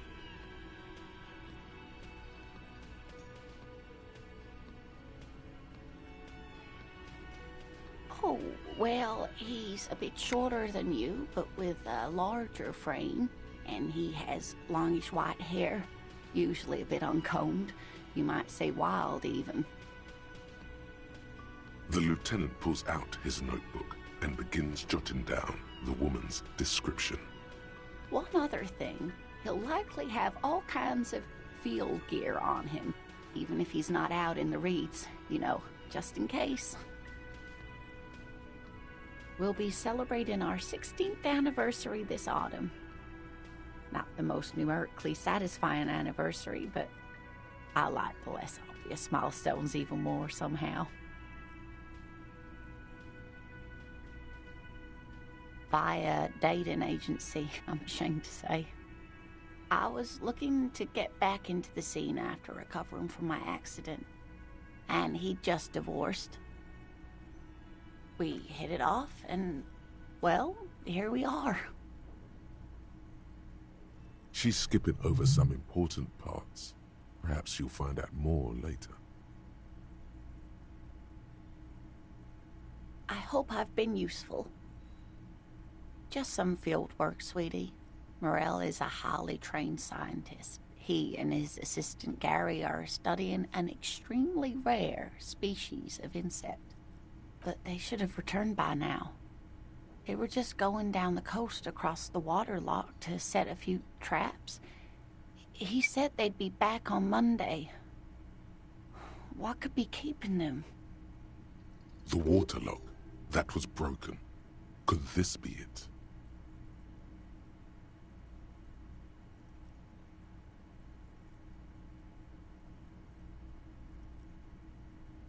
Oh my. What happened to the water lock?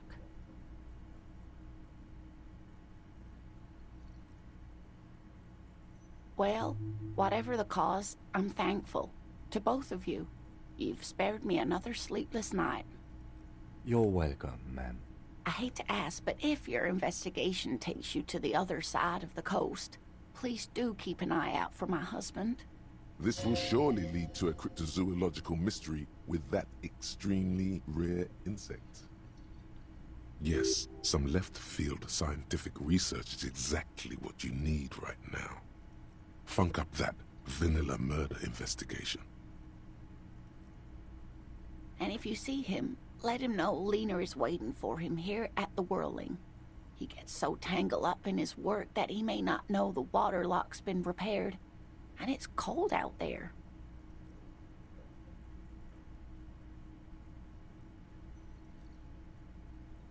Oh, you're such a dear. Thank you, sweetie. Oh, yes. A zoologist. A cryptozoologist, to be more precise. It's a pseudoscience that attempts to legitimize research into mythological beasts and urban legends.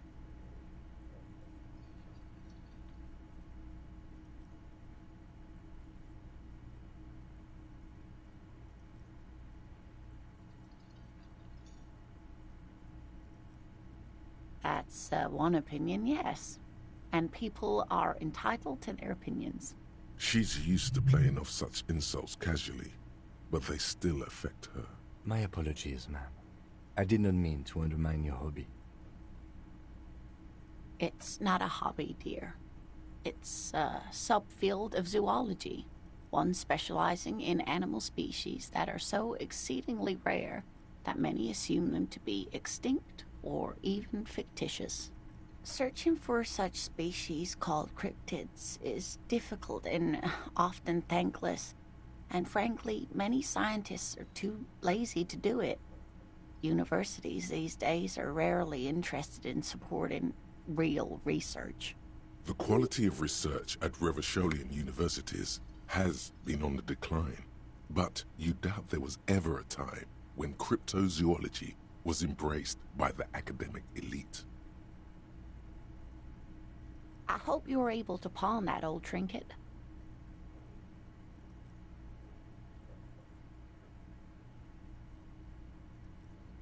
Oh, thank you, dear.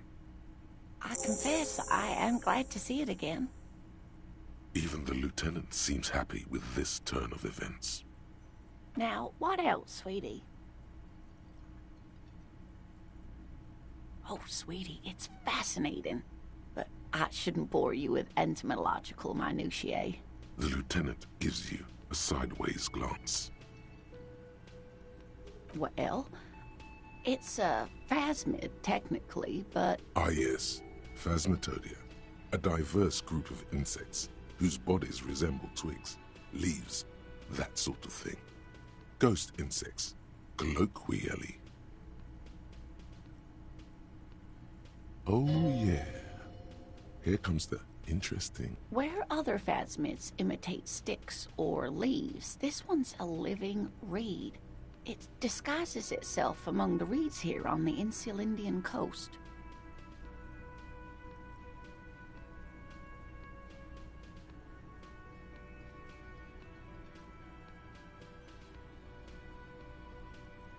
Hence its name, the Insulindian phasmid.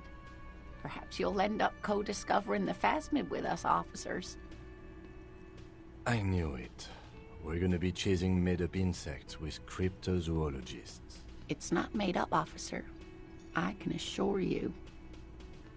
It's simply elusive, so much so that most establishment zoologists doubt it exists at all.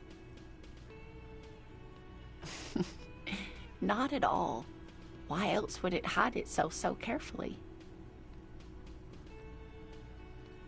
Well, some teenagers making out in the reeds saw one. They didn't know what it was, of course, but there was a brief article in a local newspaper about their encounter with a ghost insect that looks like the reeds.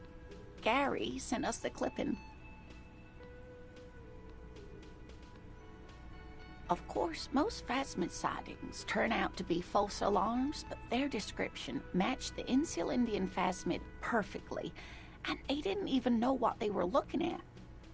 Enthusiasm has wiped the worry from her face. Her eyes sparkle behind her glasses.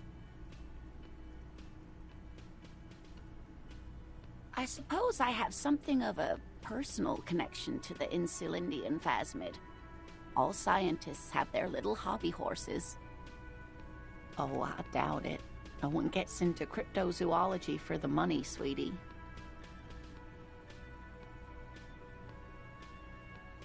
Yes, it can blend in almost perfectly among the reeds. It's how it's stayed hidden all these years, centuries even. That's not special at all. Of course it blends in. Most insects do. You don't even have to be a stick insect for that.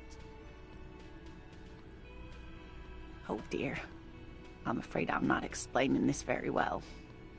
It is very special. Morel can explain it all much better. I wish you could hear him describe it. Then you'd understand, I'm sure.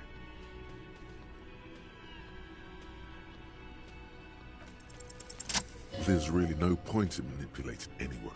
She'd be only too pleased to tell you about her work. Go on and ask.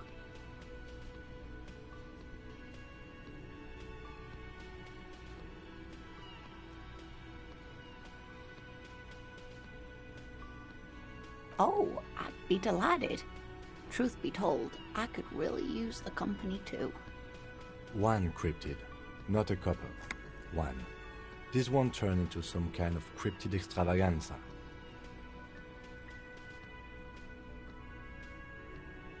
He nods and assumes a waiting posture. Ooh, tough choice there.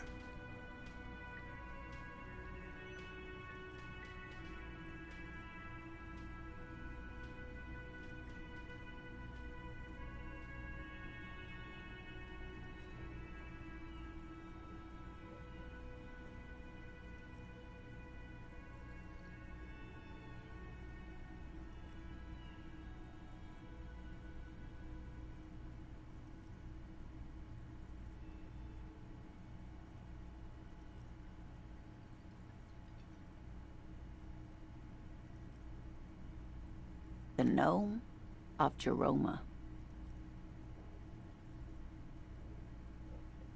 Oh, yes. None of its victims survived. Grieving relatives never even found their bodies because the gnome's venom dissolved organic tissue. It was reportedly a small creature with webbed fingers and a protruding forehead and an ungainly little thing. Quite scary to look at. A couple of campers found it when it was already dying. They heard an odd wailing in the woods and followed the sound. They were scared and wrapped it in tarpaulin to suffocate it. It still took the Gnome of Jeroma an entire day to die.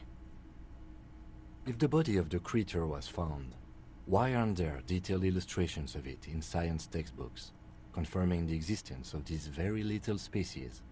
Alas, the first scientist who got his hands on the creature's corpse put it in a jar of formaldehyde, thinking that would detoxify the gnome's venom.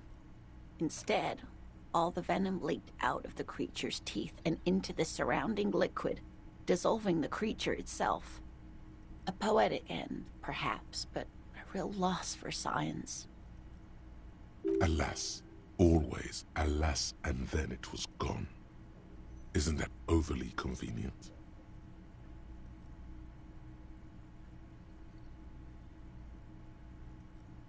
I understand your skepticism, but that's what happens with things that are rare and stand out. Their disappearance is most memorable, and they are least likely to be found again.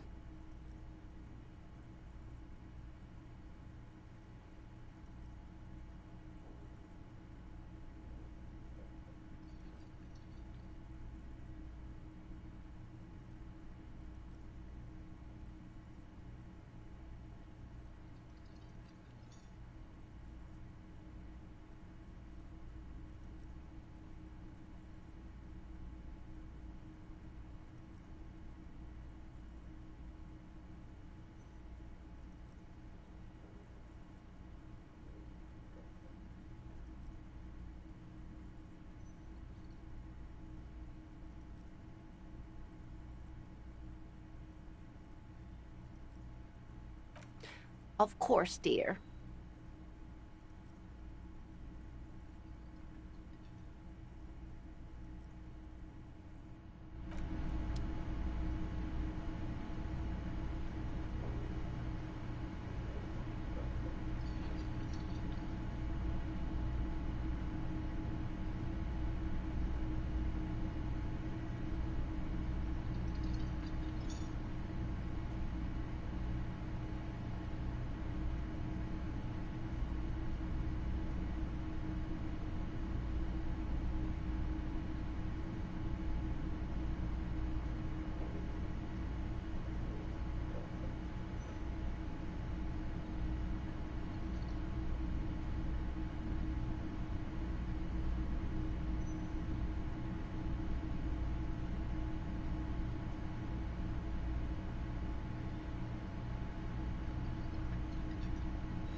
Morning.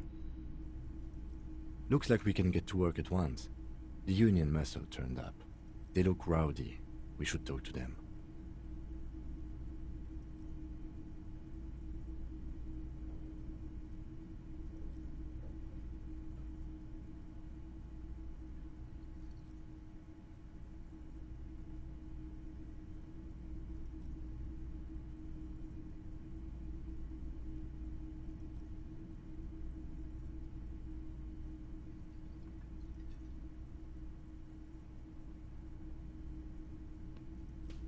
I completely forgot. Sorry, I had a rough night's sleep. It's them by the looks of it. Loud and nasty, just like the manager said. One loose thread less to worry about, and one big problem to replace it.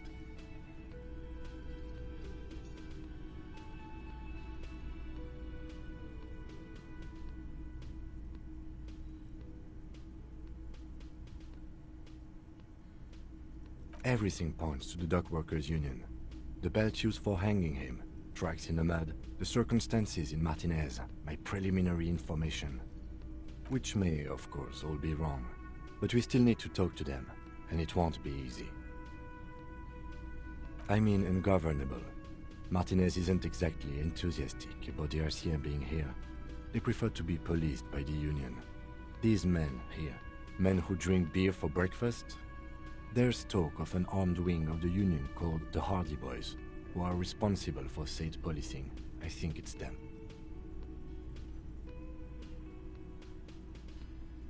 That would just escalate tensions. No captain would sign off on it. Solving one murder isn't worth a conflict between the RCM and the Debarders Union.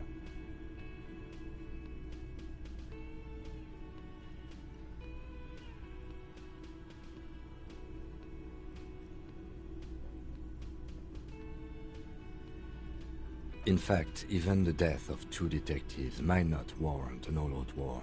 So let's keep a cool head, okay? One more thing before we do. We don't have to talk to them immediately. We can walk right past them, continue with our business. Yeah, streetwise. Zoom right past. Do it on your own terms. But aren't you curious to know what they have to say about the murder? They're in no hurry to leave. They think they own the place. Anyway, I leave that choice to you. Whatever you decide is fine by me.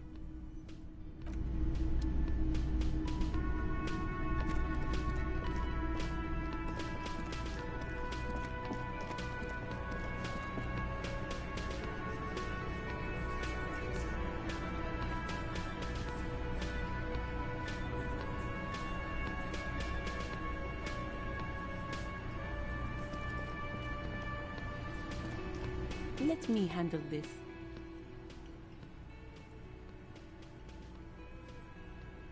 Detective Disorientated.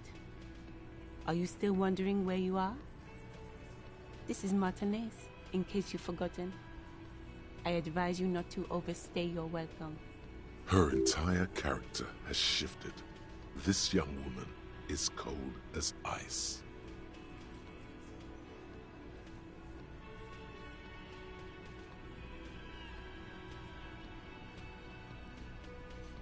No, I am not a gardener. I'm a legal counselor for the Dock Workers Union. So let's get to it. You're looking for Titus Hardy? You think he has information that will help you? Maybe he does. That's Titus. Talk to him, but know this. I'll be keeping an eye on you. No strong arming, nothing official. The District of Martinez does not recognize your authority to make arrests. It doesn't matter if you recognize our authority. We will make an arrest. If she says nothing, her glare speaks for her.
This is where you say your bit.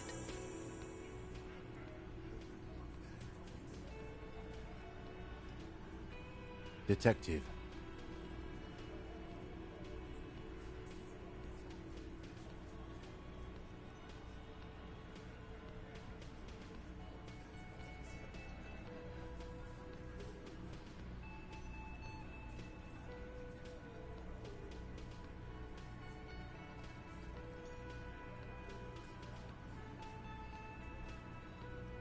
Oh, this is about him. A real looker, that won't. You sure took your time, huh? Waited for him to get real ripe and pretty for you. Oh, he was a real pretty boy. Hanging up there, letting out that pretty boy smell. I can't for the life of me understand why you did it. I mean, I would have just left him up there. You must really like cleaning up other people's shit. You might want to start asking your questions now. It's not going to get better than this. Do a head count first. Connect these men to the tracks you saw in the yard. Chances are they're going to match. Starting from the right. Boot size 44. Blonde man. In his 30s. Overbearingly masculine. Sitting on his right. Standard working boots. Size 45 or 46. Eldest in the room. Probably mid-50s. Smoker. Quiet. Across at the other table. Hobnailed working boots. Size 43. Gang tattoos. Mesk or Sarah Mauritian. In his late 30s, early 40s. He spent his youth in Villa Labos, a housing project in the Jamrock Quarter. There were incarcerations. Hard to say what else. The ink is fading. And then, standard working boot. Steel reinforced toes. Size 46. The big dick. Wide at the shoulders and lean at the hips. Rugby cap. Fingerless gloves. And numerous scars. A little under 40. The emblem on his vest says Rowing Club. A little patch below it reads T. Hardy, Captain. In the far corner, standard working boot. Steel reinforced toes. Size 44. 40-something. Non-alcoholic beverage in hand. You squint. Is that a plectrum? On his neck. Forget it. It's not important. Let's call this one the musician. Size 41. With the light step. Not a child, after all. An older man with a rat face. Mean, watery eyes, and 2 front teeth missing. In the middle, heaving and wheezing. Big guy. Boot size 46. Deep marks. Probably carried the victim over. He, alone, is 130 kilos. Add the man in armor, and you could easily exceed 220. In conclusion, these 7 are the actors on the crime scene. The footprints were theirs, but there's a discrepancy.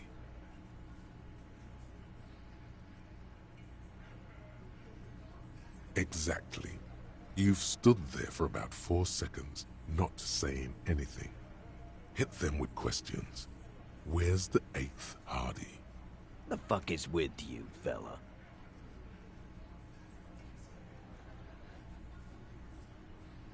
What are you talking about, madman? There's no 8th Hardy boy. There's 7 of us and we're all here. Or what? You want to be the 8th Hardy boy? We ain't hiring. Actually, boss, we've been talking and we think she could maybe... She? So there's an 8th Hardy, and it's a Hardy girl? Who might it be? Elizabeth? The gardener? Shut the fuck up, Glenn! I do the talking here. Now what the fuck do you want, cop? It has to be good, if he won't let you pursue it. Looks like the lieutenant thinks so, too. So let me get this straight. There is an eighth Hardy boy. It's a she, and you don't like us talking about her? That's right. We're not talking about this. This is a private Hardy Boys matter. Nothing to do with your shit. And you're not cops here. Don't go digging around if you don't want a bullet in the back of your head. I'm watching you. Good. We are all watching each other. Officer, your question. The pretty boy. You guys really love talking about that pretty boy. Funny. But my partner and I have a serious matter to discuss with you. Container belt? Like we use in the harbor? Because we took it from the harbor where we work. Then we went out back and used it to hang him. We did this together. All of us. Until he was dead. That's why there's a container belt around his neck.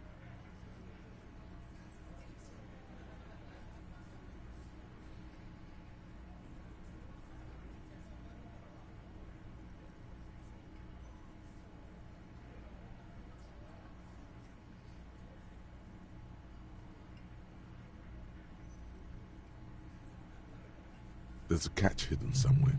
He didn't confess so that you could take them all away. It's too simple.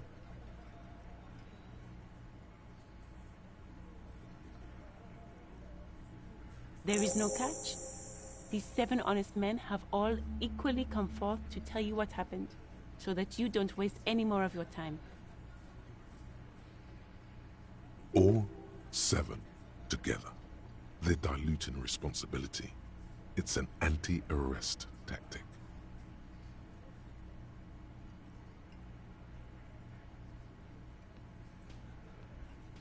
Why? 'Cause he was worthless mercenary scum. And he stepped out alive in my town. And he stepped out alive.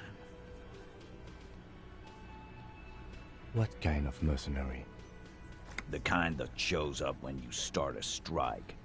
The experienced kind, too. Had Kohoy and Semenine written all over him. Ex-Oranese Special Forces. A live grenade. Right here in our bar. I can't prove it, but I know he was sent by the Wild Pines. They hired merc shit like that. Story of every strike from here to Samara. 'Cause one night, he walked straight up to the mic and said, I'm Oranese goddamn Special Forces, and I'm gonna fuck you all! Really? Yeah, really. Had a gin and tonic up there, sang some Oranese paratrooper song, and said he's gonna fuck everyone.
We couldn't believe it either. But he fucking did. Right there. Like some kind of animal. Sire, the tale is true. This is a serious violation of the karaoke code. Wrong. He harassed women, raped one, harassed workers, threatened to kill some as a warning.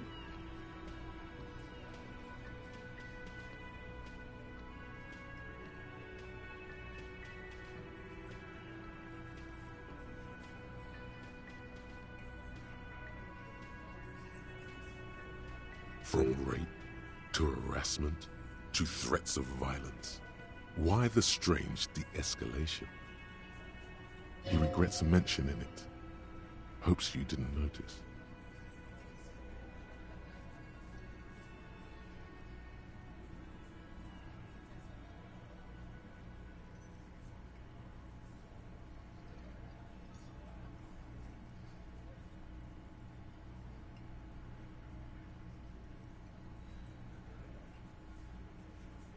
To kill us all, if we don't open the gates, if we don't let the scabs in, if we don't bend over.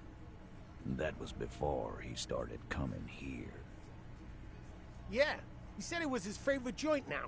Started coming here every night. Drinking, grabbing girls. Grabbed one of ours mid-karaoke, right there on the stage. He grabbed someone? Yeah, this girl's on the mic. A beautiful girl, young. Gets into the second verse of Lover Lake. The fucker grabs her legs, starts screaming. Show me your cunt! Why don't you show me your cunt?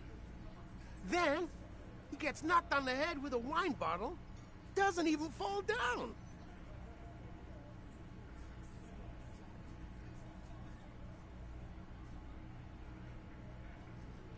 Aren't you fucking listening?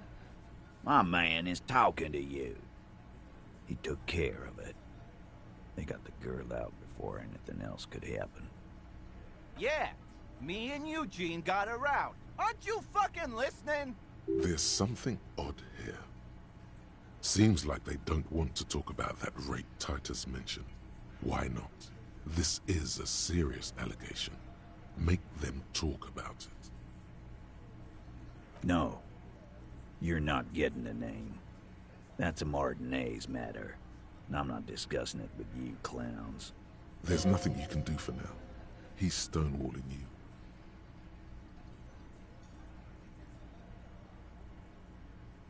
How many people have you sent to the Shays? Ever felt remorse for them? Chaise électrique is the method of capital punishment in Revachol under the Coalition. During the suzerain's reign, it used to be the firing squad. Or send them to Reunion to rot. For 20 years. For life.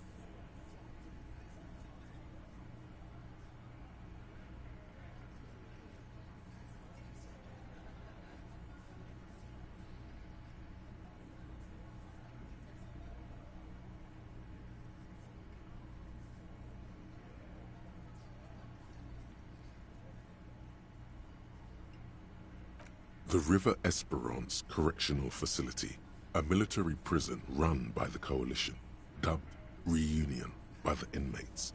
The origin of the name is unknown.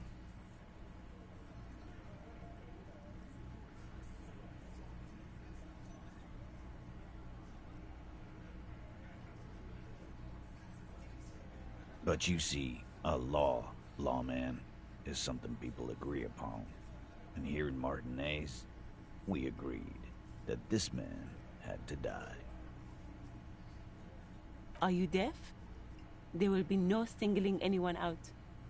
You can't arrest a Hardy Boy without arresting all Hardy Boys. Do you think you could do that? Do you think you could arrest them all? A trick question. Don't let her lead the conversation. Who do you fucking think does?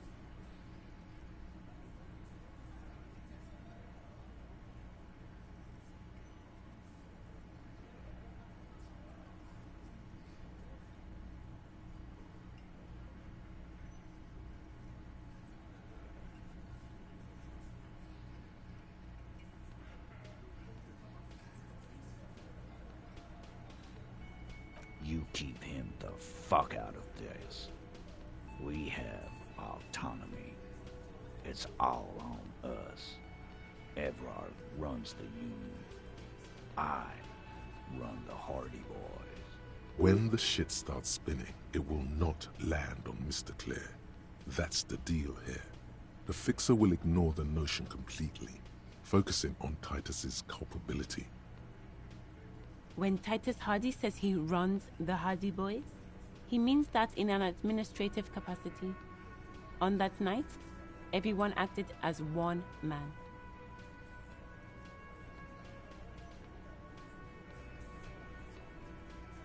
We hanged him up by his neck until he got real still.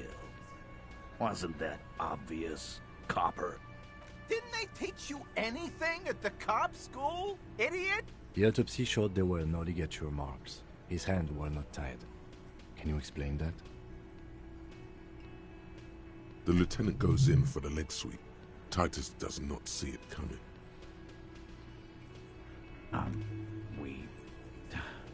Look, I'm not gonna play 20 questions with you, Capo.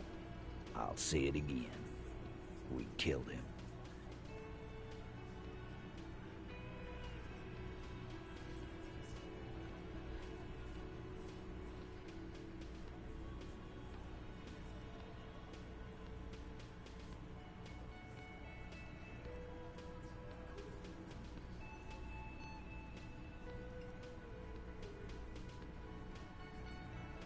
Yeah, I knocked him out. Came up behind him and clubbed him in the back of the head. He went down like a sack of sand. That's right, lawman. And then we hanged the fuck. Make them a bit more uncomfortable first, then see if it all adds up.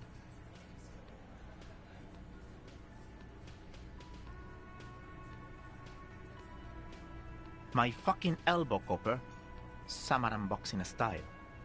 Samaran boxing, or Sambo, is an eloquently violent set of one-on-one fighting moves, originating from the Samaran Isola.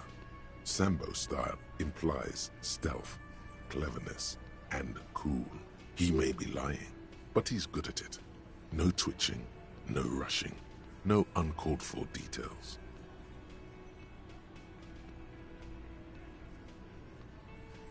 Right fucking here.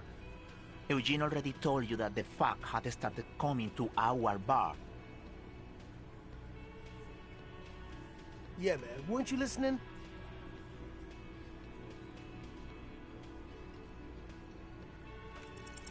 Titus is solid as a rock, and so are a few others. But Elaine, who looks like he might be Titus's right-hand man, the least antsy of the bunch. Definitely not his first time being questioned by the police. This little rat-faced fellow is solid, too. Always fidgety, yes, but no change there. Him neither. Mostly keeps to his tomato juice, or whatever he's got there.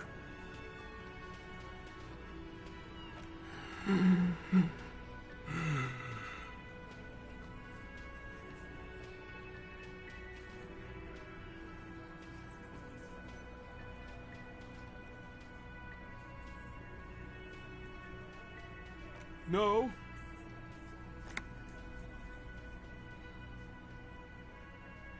Of course he's having trouble breathing. Just look at how fucking fat he is. Fuck off, Shanky. Angus is a powerful guy. All muscle. Keep your eye on this powerful guy. Sooner or later, he's going to break like a piece of twig. And fuck you, too, Copper. Picking on Angus like this. We're done with this schoolyard shit. And just so you know, he doesn't have trouble breathing. This one is a stone wall. You won't get more out of them about the night of the murder. Like what, Copper?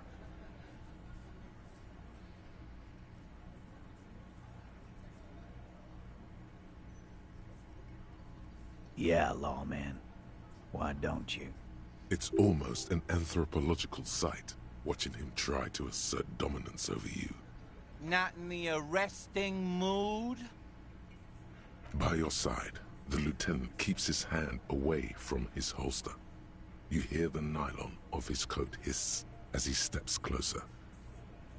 While the little rat-faced man reaches into his sleeve, there's a knife in there.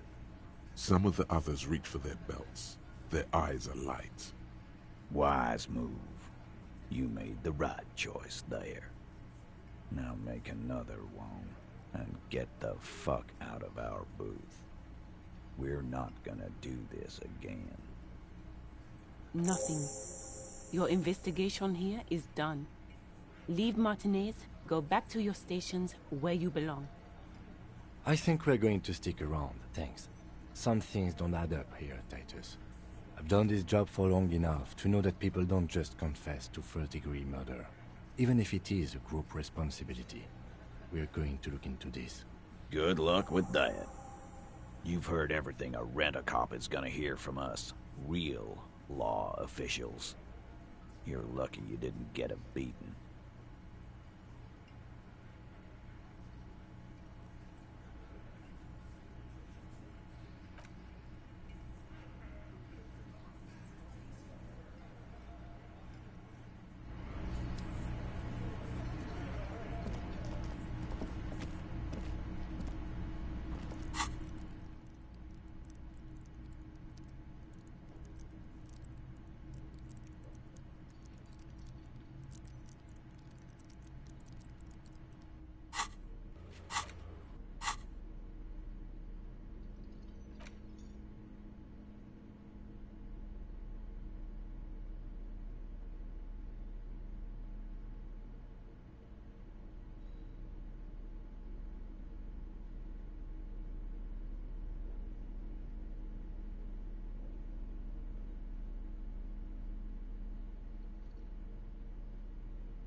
All around you, rain falls on the great city of Revachol.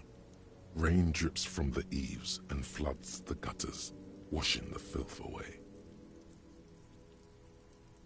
The spring thaw must be here. The snow is melting. Looking up at the sky, cold water dripping from your hat.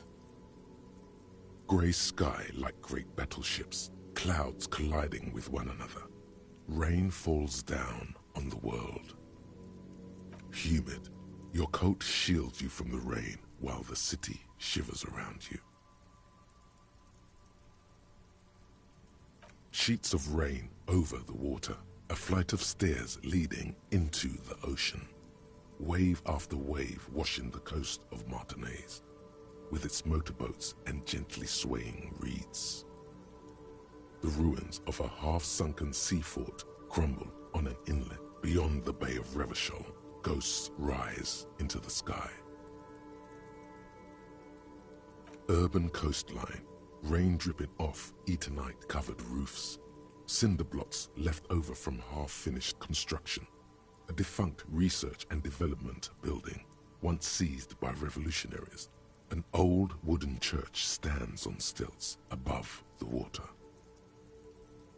Coal City, end of all lines. The skyscrapers of La Delta, the financial district. Faint golden light seeps from the office windows. Your hair is an oily mess flecked with ash from neighboring coal plants. Smokestacks rise somewhere in the distance. The great gates of the industrial harbor are locked. A chill runs down your back. You shudder like an animal trying to shake water from its hide. You shudder looking down at your feet. Dirty rainwater runs veins into the plaza's snow. You realize you have no shoes on. Your feet are red with cold. From the corner of his eye, the lieutenant gives your feet a worried glance. Rain drips from his glasses.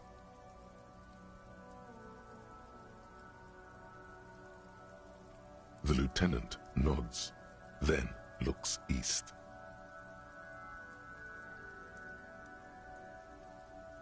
Behind the gates, heaps of supply crates, red and blue metal shipping containers, slick with rain. The Greater Revachol Industrial Harbor is an artificial mountain range. Immense wealth resides within, and immeasurable poverty in its shadow. La Drusienne, King Dries passenger harbor. Cruise ships flanked by dock arms.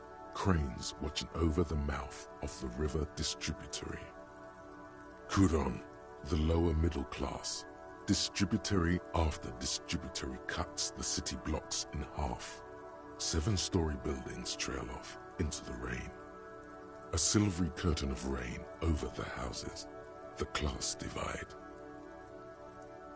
You have never been there. They don't need the law east of the river. Capeside apartments. Tower blocks crowd one another. Hallways collapse from the mortar hits of a war that was lost long ago. Clotheslines go to waste in the rain. Radios play. The morning news. A yard. Rain falls onto the roof of a woodshed. Filthy water pools around a body. Droplets of rain slip from the dead man's cold cheeks. A traffic jam. Rain thrumming on the roofs of motor vehicles. Inside, drivers watch water streaming down their windshields. The statue of a king shudders. He too is cold. The canal bridge has been raised. The road ascends.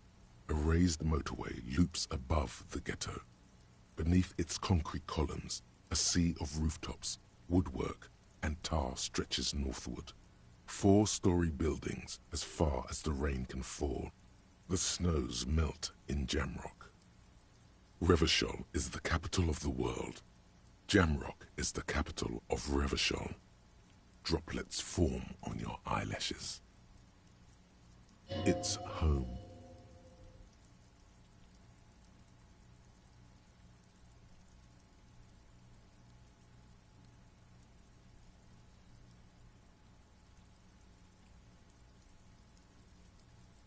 Have a brother in the cut.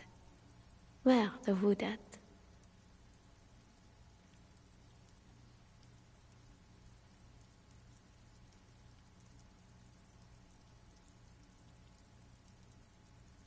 In the rain-swept distance, above the rooftops of Jamrock, a repurposed silk mill stands perched above the motorway exit. Precinct 41 hunches in the rain. Your vision blurs. You wipe your face with your hand. The rain stings your eyes, making you look up and blink. Coalition aerostatics hang like apparitions under the cloud cover. Way up there, where rain forms, rotors flutter silently. Your sight clears. Collapsed storm drains, old sewage systems flooded with rainwater. Hidden weapon caches from the Revolution. Doors leading down to Le Royaume. The catacombs to which, for 3 centuries, they delivered the blue-blooded dead. This rain will not let up anytime soon. At least we are dressed for it. Let's keep moving.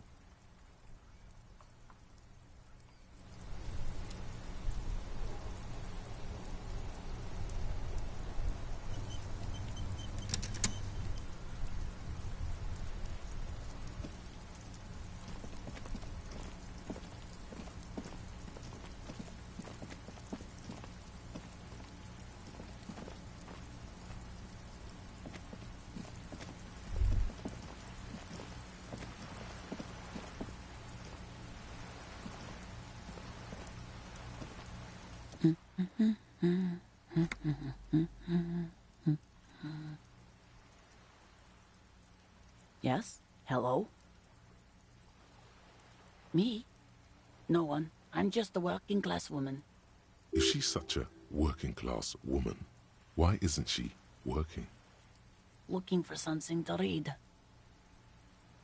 It is. I know you are. Everyone can see that. The rectangles. Mm-hmm. What with? What with?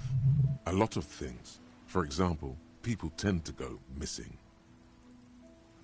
My husband? No, he's not. I don't know. At home now? Out drinking with his friends?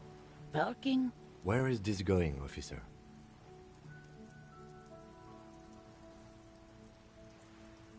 Yes, but... I don't really need to know where my husband is. Not all the time. No.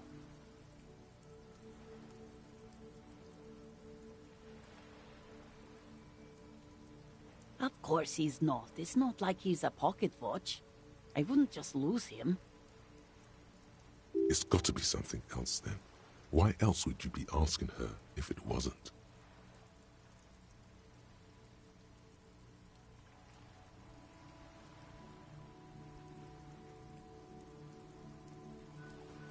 My husband?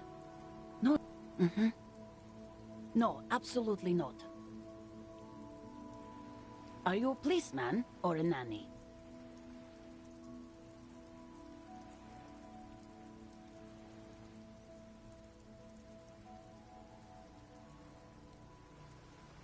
They are not missing, sir.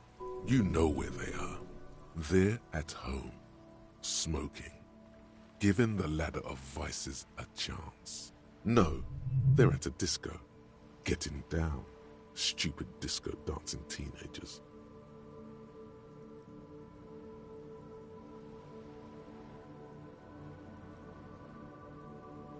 What? That's just... My daughters are perfectly fine. They're with their friends down in Jamrock. There's nothing to worry about. They're almost grown up now anyway. They're past the age they need me protecting them from everything now.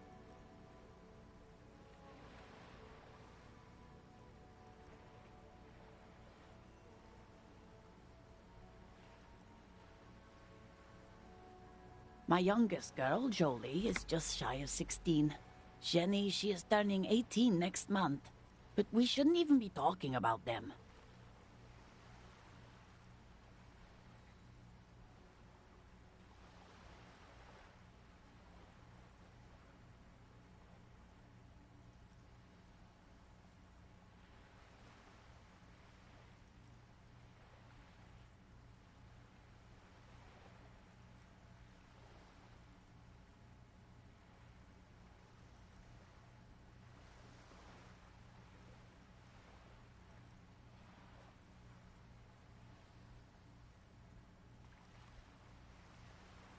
Why do you need to know this? Haven't I repeatedly told you that they're not missing?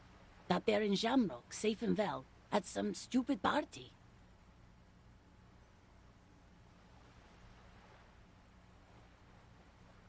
There is no investigation here. I can tell you that. Okay, it must be asked then. What are you doing here? Why are you pursuing this? Is it a hunch?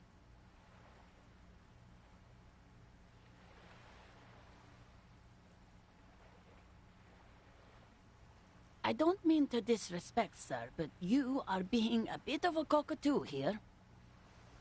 For what it's worth, I agree.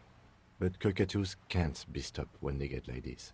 It's better to indulge him at this point.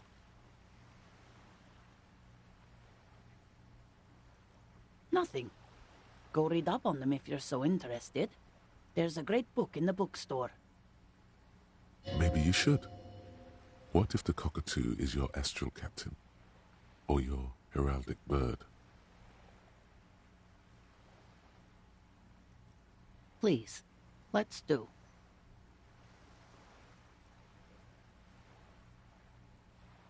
Her hands move over the book covers. The tips of her fingers look rough, stained with yellow. It seems like she has spent a lot of time at work, smoking.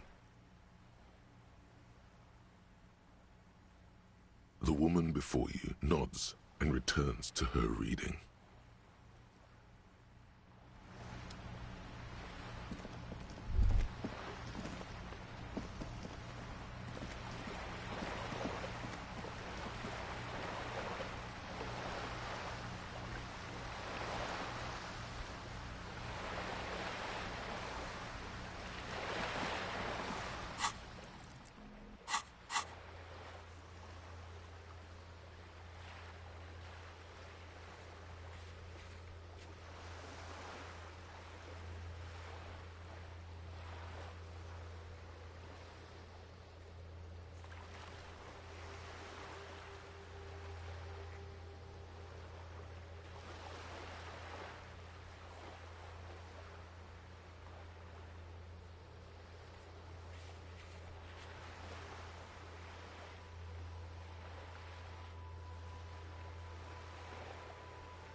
Whoa, what have we here?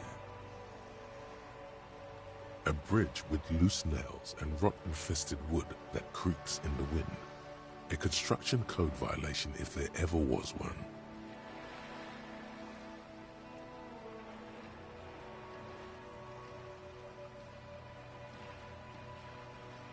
True, they never cleaned up the war damage. The rest of Revachol looks better, though.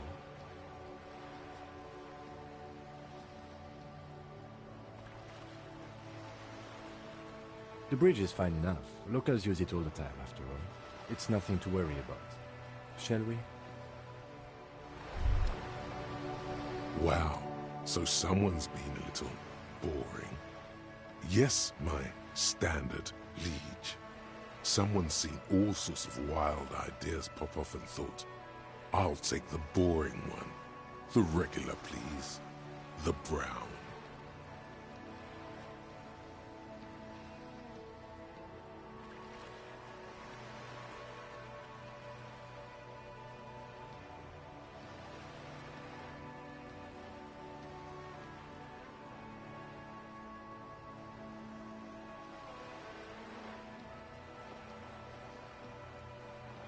No need to be defensive. The regularity, the brownness, the cut and dry have their appeal.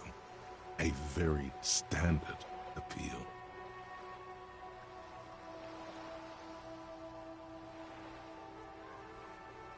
Of course you do. Let's get right to it. My lord's copper type is regular cop. I'll let everyone know. I'll send out a telefax.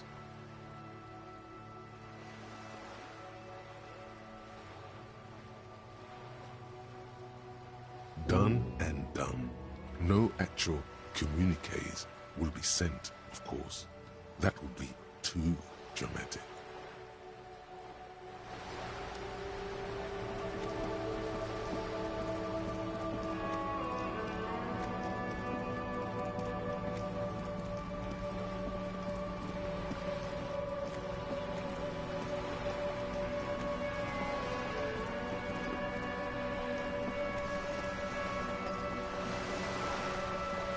You're back.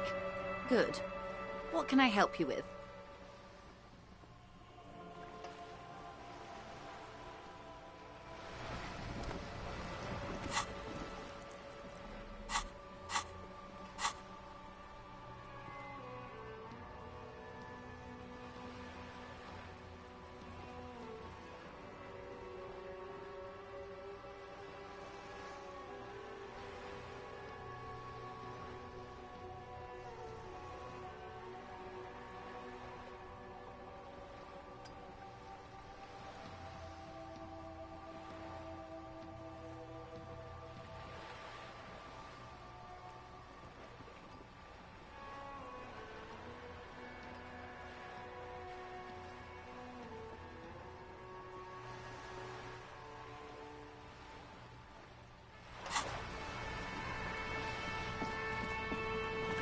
You're back.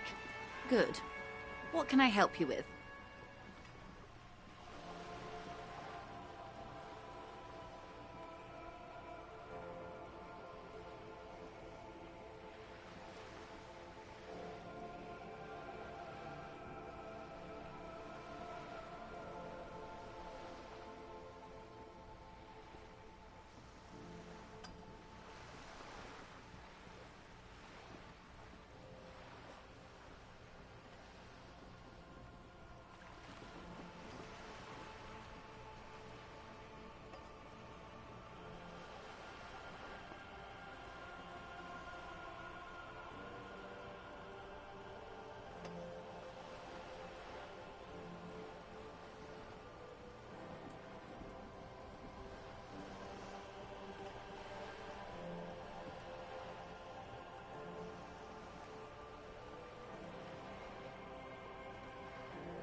More lessons in basic reality? My favorite part of the day. Go ahead, ask me anything.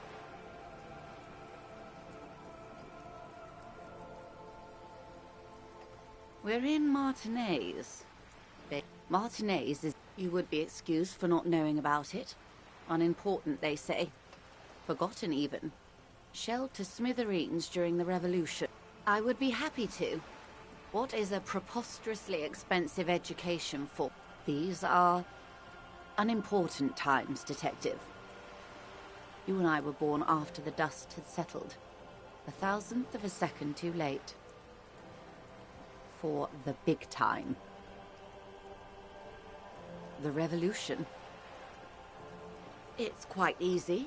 Every 100 years or so, our species gets together to decide what's next, who gets shot in the head, and who gets the mineral rights. It's a real kerfuffle.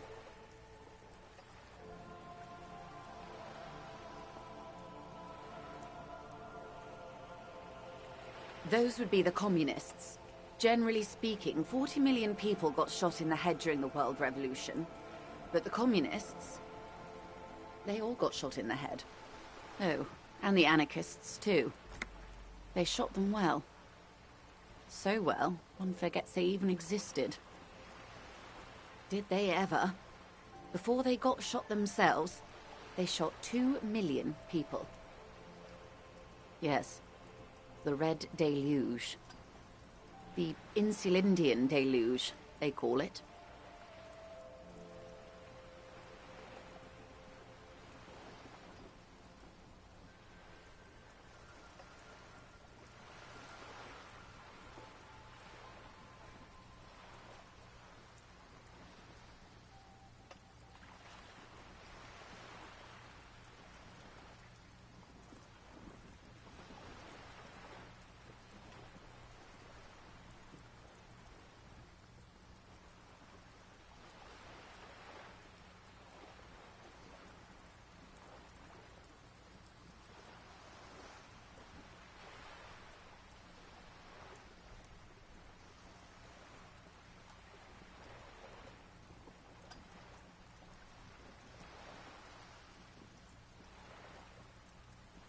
Oh, lots of people. Even the king got shot in the head, or thrown beneath a horse, or drowned. Accounts differ. It was unceremonious. Just as well, he wasn't actually the king. Just the king's nephew. The real king abdicated and lived out a long and productive life as a venture capitalist in Grad.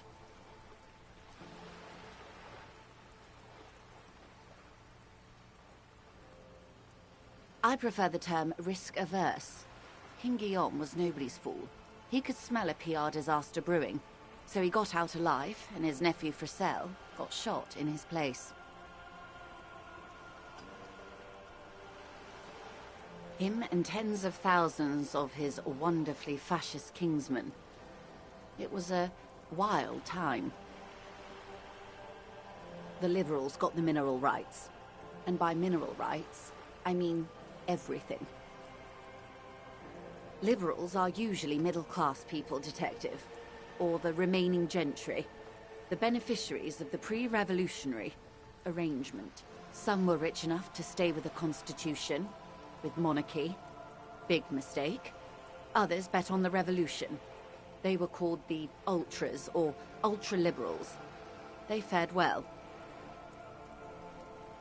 They didn't win so much as survive. We were the last ones standing when the war ended. Everyone else got shot in the head, remember? We. She's one of them. Of course.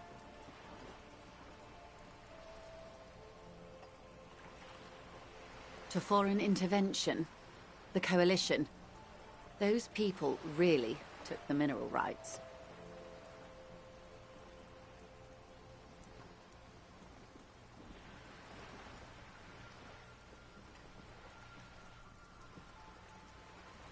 The coalition of nations.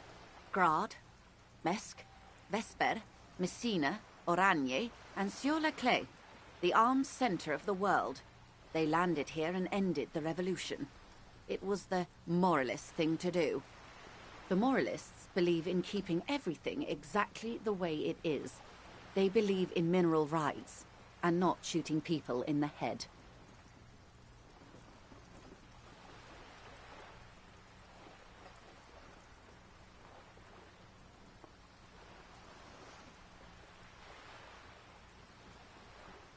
At least not in the same manner and volume as the others do.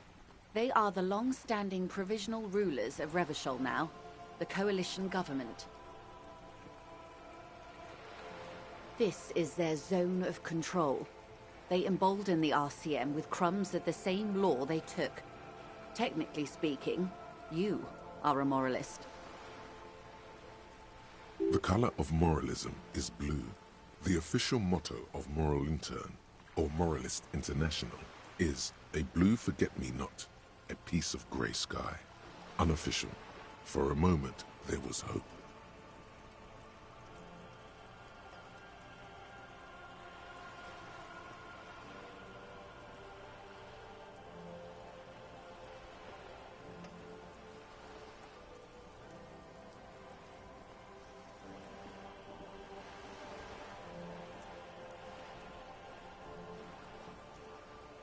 A devout man of the center. Hard to come by. It's good to have someone who takes a moderate approach to head shooting. In your line of work, I mean. The turn of the century revolution? Don't answer it. It's a trick question. The revolution began in '02 on the Isla of Grad, though by the end, nearly the whole world had gotten involved. It wasn't a who, but a what. A pandemic of Zarat, a particularly virulent prion disease, which the authorities in Grad proved unable to contain. Then Mazov came along and overthrew the government. From Revachol and Grad? Not far. The world managed to cauterize itself. Mazov's government was overthrown in '08, and the coalition crushed the Revachol commune 2 years later. It was the end. Why? You and I, officer. Our lives in the zone of control.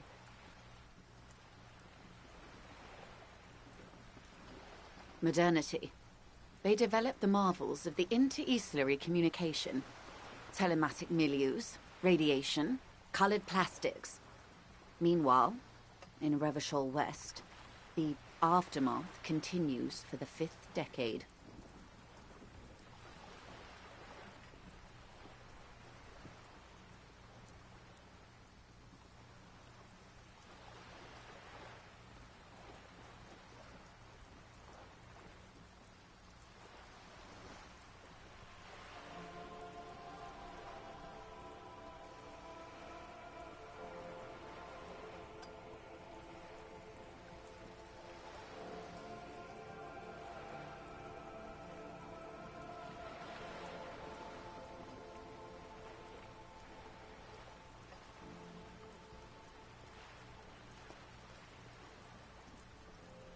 (51 minus 8 equals 43).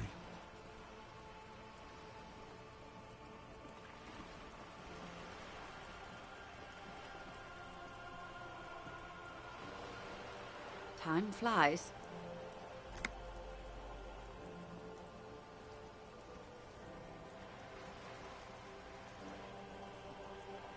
The 20s saw a decade of urban war, west of the river leveled, offshore platforms in flames.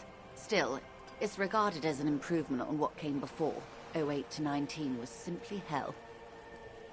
The 30s? Things settled down in the 30s. Revachol East transformed itself into the world's largest tax haven, with the international community's blessing. For the first time in a long time, it seemed like things were going somewhere.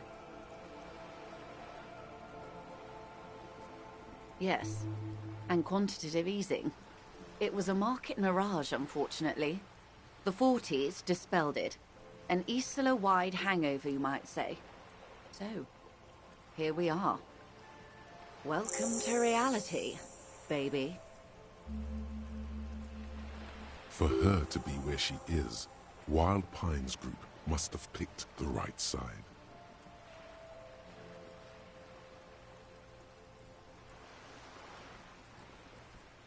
They picked the winning side. That's why they're here, and others are not.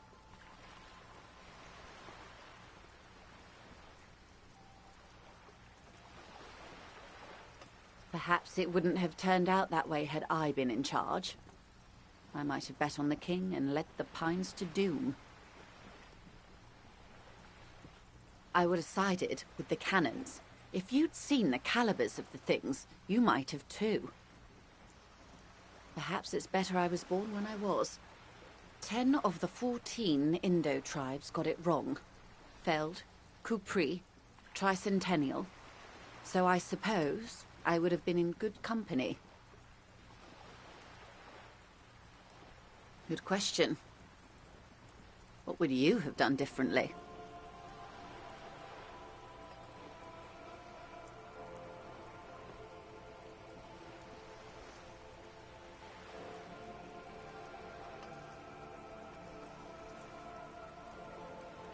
And you would have died, most likely.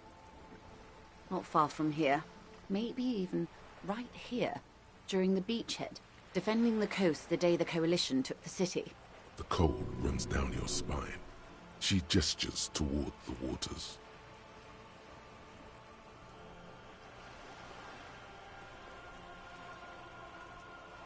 The wind stops.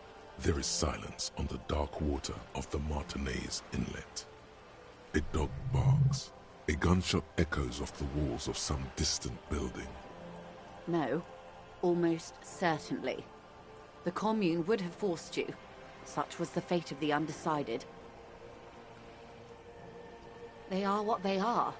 Who knows? An afterbloom may yet come. Anyway, enough sentimentality. Is there anything else you want to know? Now's your chance.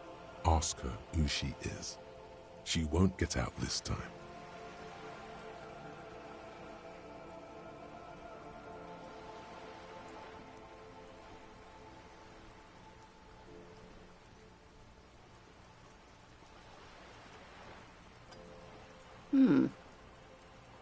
She won't maneuver her way out of this one. I am the vilest of the vile. A traitor. A devourer of nations and infants. I am an ultra. She raises the corner of her mouth, smirking, revealing a canine. An ultra-liberal. It's a type of liberal. From the revolution. It's, not the moderate kind.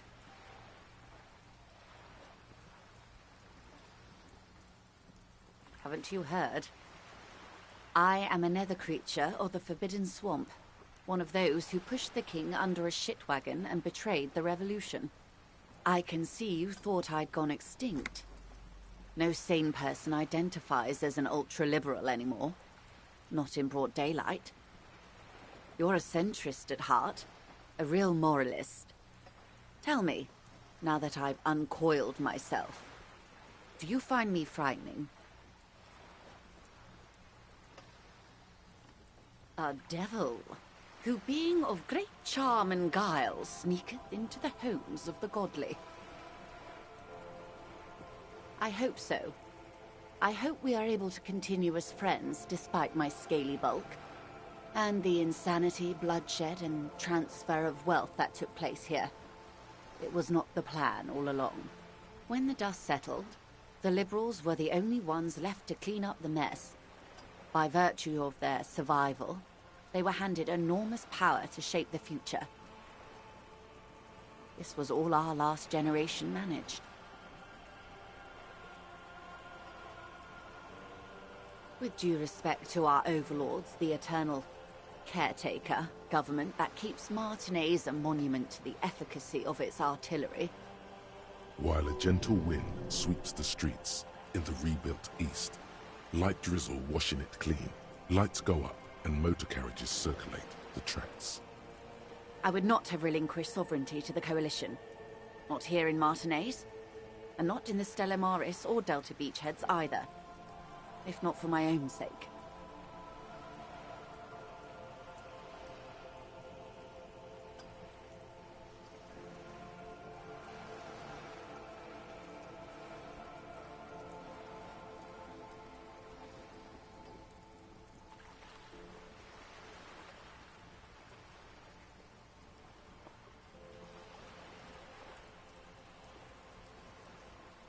She realizes her small, cold fists are clenched. She loosens them. Then for my daughters. We had an obligation to defend our sovereignty. We should have burned the whole Isla down rather than let them have it. Perhaps my intellectual vanity will be my undoing. You're no dummy yourself.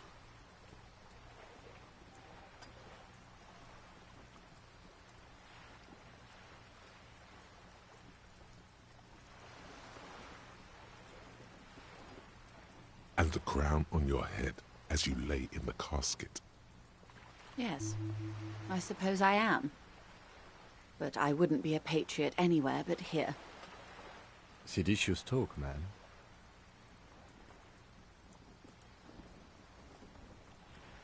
Yes. Whatever else I am, I'm also a mother. And a wife. Now, shall we return to reality?